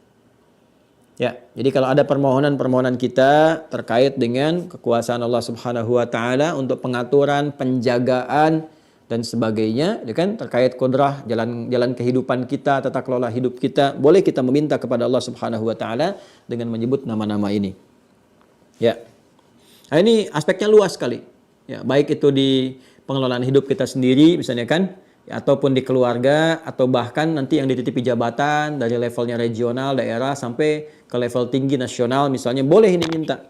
Ya, ya seperti yang tentang Al-Malik kan, ya Allah yang Maha Raja, Maha menguasai. Itu kalau menyebut nama Al-Malik, Malik, itu bukan hanya menyebut namanya raja segala raja, ya, pengatur segala hal, tapi juga menyebutkan bagaimana kesempurnaan Allah sebagai sang maha segalanya mengelola sesuatu. Jadi kita memohon kepada Allah, ya Allah dengan keagungan nama-Mu ya Allah yang maha mengatur segala sesuatu dengan sempurna, berikan hamba bimbingan, ya, dengan titipan kecil, amanah kecil yang Kau tempatkan kepada hamba untuk mengatur ini negeri ini Indonesia, untuk mengatur ya Allah wilayah saya di Bekasi, wilayah saya di Depok, wilayah saya misalnya di A, di B, di C. Kau titipkan kepada aku tetesan kecil ya Allah yang pertanggungjawabannya begitu besar. Hamba takut ya Allah jika memang hamba salah mengelola. Ya, hamba takut jika hamba ketika mengelola ini pertanggungjawabannya besar di hadapan-Mu yang tidak bisa hamba pertanggungjawabkan. Hamba takut kalau di sudut desa itu ada yang mengadu karena hamba tidak adil ya Allah. Maka mohon dengan keagungan nama-Mu, Yal Malik, Yal Malikul Malik, Ya Malikal Mulki. Kan? Kita bisa bacakan ayatnya yang Ali Imran ayat 26 itu. Ya, qulillahumma malikal mulki tu'til mulka man tasha' wa tanzi'ul mulka mimman tasha' wa tu'izzu man tasha' wa tudhillu man tasha' biyadikal khair innaka 'ala kulli syai'in qadir, gitu kan? Boleh kita bacakan itu, minta. Oke? Terus kalau kita misalnya merasa terbatas kemampuan untuk mengerjakan satu hal tertentu, gitu kan? Ya, kita bisa mohon dengan Allah yang tidak punya batas dalam segala hal kemampuannya, yang kuasa atas segala hal. Ya, apa itu sifatnya? Al-Qadir. Ya, Al-Qadir. Nah, ini di sini tersebut Qadir, kan Qadir kita ganti ke dalam bentuk Maha, Qadir. Ya, Qadir. Ya, ini bisa kita buka dengan satu hal lalu disambungkan ke yang lainnya. Contoh prakteknya gini misal. Gini. Kita ingin memohon kepada Allah satu limpahan rizki untuk digunakan pada kebaikan tertentu. Ya. Saya mau bangun pesantren nih, bangun madrasah nih, atau bangun panti yatim, fasilitasi sesuatu. Kita minta sama Allah, karena ini di luar kemampuan saya nih. Ya, saya cuma punya 1 juta, sementara untuk bangun ini 1 miliar. Gitu kan? Terus kita mohon pada Allah untuk menggerakkan hamba-hambanya yang terbaik, untuk mengirimkan rezeki, untuk mewujudkan apa yang kita mohonkan kepada Allah. Kita bisa minta dengan menyebut nama yang kuasa ini. Ya, yang maha kuasa atas segala hal, mengatur, menata semua. Lalu sambungkan dengan rezeki. Bagaimana cara mintanya? Kita sebutkan begini misalnya. Yal Qadir, ya Allah, yalladzi ala kulli syai'in qadir. Allahumma, kalau ya Allah mau kita ganti dengan kalimat lembut yang dalam, Allahumma, yalladzi ala kulli syai'in qadir. Allahumma, yalladzi ala kulli syai'in qadir. Ya Allah, yang menguasai terhadap segala hal dan mengaturnya. Ya. Allahumma yalladzi ala kulli syai'in qadir. Sudah? Urzuqni rizqan min indika ya Razzaq. Misal. Allahumma pancarkan kepadaku keberkahan rizki. Rizki dari sisimu saja. Ya Razzaq yang maha mengatur segala rizki. Maha memilikinya. Jadi Anda buka dengan Al-Qadir. Anda sambungkan dengan Ar-Razzaq. Gitu kan? Itu dahsyat itu. Nah, contoh. Doanya ibunda Imam Al-Bukhari. Al-Imam Al-Bukhari. Ibunya itu memohon kepada Allah. Puncak sesuatu. Ketika anaknya divonis tidak bisa melihat secara medis. Dan dia punya keinginan kuat untuk belajar hadis. Setelah cepat menangkap Al-Quran. Apa yang dibacakan? Ya, karena anak nggak melihat, penglihatan itu kan basar. Ya, sam'a wal basar. Allah punya sifat maha melihat dengan ilmunya. Disebut basir. Ya kan? Al-basir. Yang memberikan penglihatan, mengawasi, melihat segalanya. Ya, alimul basir, sami'al basir. Ya, apa yang terjadi? Ini fatannya, kecerdasannya Ibunda Al-Bukhari. Itu menggabungkan Al-Qadir dengan Al-Basir. Perhatikan kalimatnya. Yal basir. Duhai Allah yang maha menatap dengan tajam. Ya kan? Yang punya sifat menatap, melihat dengan tajam, mengawasi segala hal. Yalladzi ala kulli syai'in qadir. Ya, yang terhadap segala hal maha mengetahui, maha menguasai, maha mengatur. Yal basir. Yalladzi ala kulli syai'in qadir. A'id basirat abni. Mohon kembalikan penglihatan anakku. Ya. Yal basir. Yalladzi ala kulli syai'in qadir. A'id basirat abnik. Mohon kembalikan penglihatan anak saya sehingga dia bisa menatap kembali ya dengan niat untuk ibadah, untuk belajar, meneruskan risalah ya Arhamar Rahimin yang telah ditunjukkan, dipedomankan oleh Rasulmu yang mulia Rasulullah sallallahu alaihi wasallam. Apa yang terjadi? Al-Bukhari kecil juga sedang mengulang surat Qaf itu kan surat 50 ya sampai di ayat ke-21 kemudian 22 ya. Begitu sampai ke ayat itu apa yang diulangnya? Laqad kunta fi ghaflatin min hadza fakashafna anka ghita'aka fabasaruka al-yawma hadid. Kan saya pernah sampaikan, di ayat kan tentang akhirat ini. Tentang kejadian di mana orang nggak bisa melihat situasi yang sesungguhnya. Dia nggak lihat resiko-resiko tentang apa yang dia kerjakan. Ditampakkan oleh Allah yang tadinya tertutup, dibuka kelihatan semua. Sehingga ketakutan mendalam datang. Ini keberkahan ini, dipancarkan ke dunia. Ya. Laqad kunta fi ghaflatin min hadza, fakashafna anka ghita'aka. Kamu dulu tertutup pandangannya, sekarang kami buka penutupmu itu. Basaruka al-yawma hadid. Pandanganmu sejak saat ini akan terbuka kembali menatap dengan tajam. Dapat percikan keberkahan itu, tiba-tiba lompat melihat. Dia kejar ibundanya. Ummi laqad ra'ait. Ibu saya bisa melihat kembali. Ibu sedang tertidur, ketiduran capek berdoa itu di hamparan sajadah yang dibentangkan tertidur bertemu dengan mimpi dengan Nabi Ibrahim dikatakan anakmu bisa melihat kembali dengan izin Allah. Ini dampak dari tafaul. Ya, memilih nama terbaik yang diharapkan ada doa di situ. Makanya kita pilihkan untuk tafaul. Beri anak nama Muhammad supaya mendapatkan keberkahan dari nama itu dari Rasulullah SAW. Ya, maka Al-Bukhari itu kan namanya Muhammad bin Ismail bin Ibrahim bin Al-Mughirah bin Al-Bardizbah Al-Ju'fi Al-Bukhari Al-Kharasani Al-Uzbekistani. Sekarang Uzbekistan. Dapat keberkahan dari situ. Begitu dipanggil bangun ibunya kaget melihat anaknya udah bisa lihat. Berpelukan, ya kan? Masya Allah. Itu ada kisahnya di muqaddimahnya Ibnu Hajar Al-Asqalani dalam kitab Fathul Bari fi syarah Sahih Al-Bukhari. Ya, kalau kita ngaji dapatkan itu, dapat itu kita gunakan itu. Jangan lupa. Nama itu dibentangkan untuk memenuhi kebutuhan kita. Makanya kuncinya dipakai saat kita memerlukannya. Ya, mohon minta sama Allah. Minimal Allah ganti ya. Penglihatan, saya selalu berusaha sebaik mungkin berhusnudzan kepada Allah. Saya tidak menyebut orang-orang ini nggak bisa lihat, tapi Allah menutup penglihatan mereka dari maksiat. Ya, tapi bagaimana caranya kemudian meningkatkan kualitas penglihatan hati sehingga mata secara zahirnya tak melihat tapi batinnya kuat untuk menatap. Dia tahu dia bisa bedakan mana yang maksiat, mana yang bukan. Ada orang bisa melihat dia nggak bisa bedakan mana sendal dia, mana sendal orang lain. Ya, baik. Itu ya teman-teman sekalian, Anda bisa gunakan itu. Silahkan sesuai dengan tempatnya masing-masing. Untuk penjagaan Al-Hafidh, untuk kedudukan Al-Malik, itu kan membuka sesuatu yang sulit Al-Fattah. Yal Fattah, Yal Fattah, Yal Fattah, Yal Fattah. Kalau ada kesulitan tuh di rumah, kan? Pekerjaan, Yal Fattah, Yal Fattah, Yal Fattah, Yal Fattah, Yal Fattah. Termasuk membuka bisnis baru tuh, ada bisnis baru kan, yang sulit atau diplomat tuh, diplomat. Ya, yang mau bertugas tuh, boleh gunakan dikit ini. Allahumma Yal Fattah, Yal Fattah, Yal Fattah, iftah li abwabal khair fi biladin ya Allah amalu fiha ya Allah. Mohon bukakan segala bentuk kebaikan di tempat yang aku ditugaskan di dalamnya di negeri ini ya Allah. Allahumma Yal Fattah, Yal Fattah, Yal Fattah. Ya kan? Karena ayat-ayat ini sering digunakan juga di dalam Al-Quran ditampilkan kepada kita untuk membuka segala hal yang baik. Ya, inna fatahna laka fatham mubina, gitu kan? Jadi ayat Al-Fatah ini kan dalam Fathu Mekah, dibuka Mekah dengan suasana yang baik. Datang Nabi, membawa risalah kan, Fathu Mekah itu buka, segala kebaikan muncul. Yang tadinya jelek-jelek jadi baik semua. Diplomat-diplomat kita tuh, boleh bacakan itu. Jadi dubes datang ke situ atau jadi diplomat, ya home staff misalnya, atau sekedar juga local staff yang berharap jadi home staff naik ke atas, jadi dubes, jadi menlu. Ayo, begitu ditugaskan, baca zikir ini, Allahumma yal fattah, Allahumma yal fattah, yal fattah. Iftah li abwabal khair fi kulli biladin a'malu fiha, ya, fi kulli biladin mab'uthtu fiha. Ya Allah, mohon ya Allah, buka segala pintu kebaikan, segala yang mulia-mulia di tempat aku ditugaskan, di tempat aku dikirimkan. Setelah itu ikhtiar dengan yang baik-baik, ya, yang baik-baik. Jadi diplomat yang hebat, yang baik, kuasai bahasanya. Ya, seperti diplomat-diplomat kita dulu tuh, ya, tugaskan udah paham bahasa. Jangan sampai ke Amerika nggak ngerti bahasa Inggris, ke Jepang nggak bisa bahasa Jepang, gitu kan? Jadi pelajari dulu. Ya, saya harap demikian tuh di Kemlu juga ya, tempatkan yang bisa menguasai bahasanya sehingga berinteraksi diterima dengan enak gitu kan, dengan nyaman. Baik. 7 wa hunaka asma'un ukhra lam tudhkar bin nass fil Qur'an walakinnaha istamaddat min af'alin aw sifatin lahu ta'ala waradat bil Qur'an. Ya, ada nama-nama yang indah juga, yang baik, yang bagus, nggak disebutkan langsung namanya dalam Al-Qur'an seperti yang tadi kan ada semua di Qur'an, ya. Al-Ali ada, Al-Hakim ada, As-Sami ada, Al-Khabir ada. Ini nggak kelihatan langsung tapi tersirat di dalam sifat-sifat perbuatan yang melekat pada Allah. Ya, ketika Allah menyampaikan ini, menyampaikan itu, akan memberikan ini, memberikan itu, memberikan konsekuensi ini, nampaklah sifat-sifat itu. Ya, apa di antaranya? Al-Qabid, ya, Al-Basit, yaqbidu wa yabsut, ya. Al-Qabid, Al-Basit, Ar-Rafi', Al-Mu'iz. Lihat ininya ya, saya bacakan cepat jadi Anda melihat, jadi Anda bisa harakati.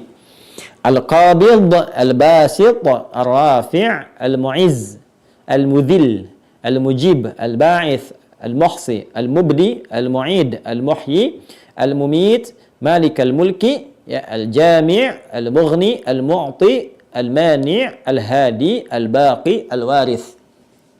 Sudah ya? Baik. Nah, nanti prakteknya silahkan digunakan. Nanti kan kita ada sesi praktek. Ya, besok tanya jawab. Nanti Anda kalau mau tanya ini juga saya tunjukkan dengan cepat sehingga interaksinya langsung ke esensi ya. Nanti mau dipakai di mana boleh silakan. Ya.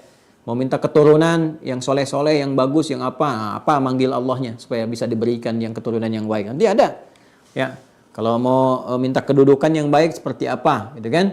Nah, kalau kita ingin minta diangkat derajat bagaimana? Kalau minta rizkinya ditambahkan, gitu kan? Dan ditutup peluang-peluang maksiat dari rizki, mintanya seperti apa? Ada nanti.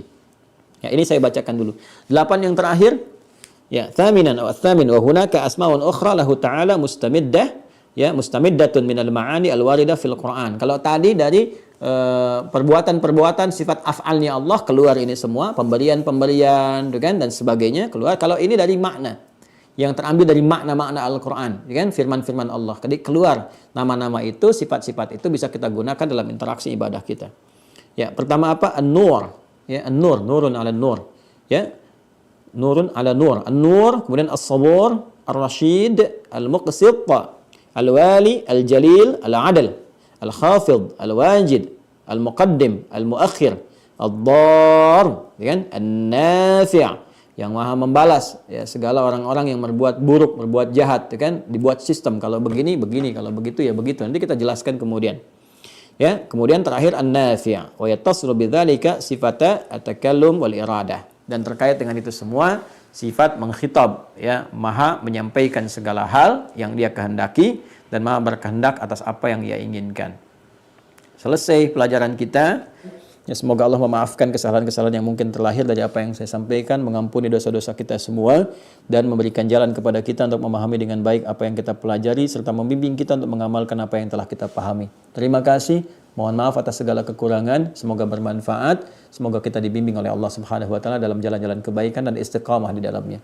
Allahumma taqabbal minna innaka antas sami'ul alim wa tub 'alaina innaka antat tawwabur rahim. Rabbana atina fid dunya hasanah wa fil akhirati hasanah wa qina adzabannar. Wa sallallahu ala sayyidina Muhammad wa ala alihi wa sahbihi ajma'in. Wa akhiru da'wana alhamdulillahi rabbil alamin. Subhanakallahumma bihamdika asyhadu an la ilaha illa anta astaghfiruka wa atubu ilaik. Demikian ditutup oleh Ustadz Fadil nanti untuk menyampaikan informasi. Assalamualaikum warahmatullahi wabarakatuh.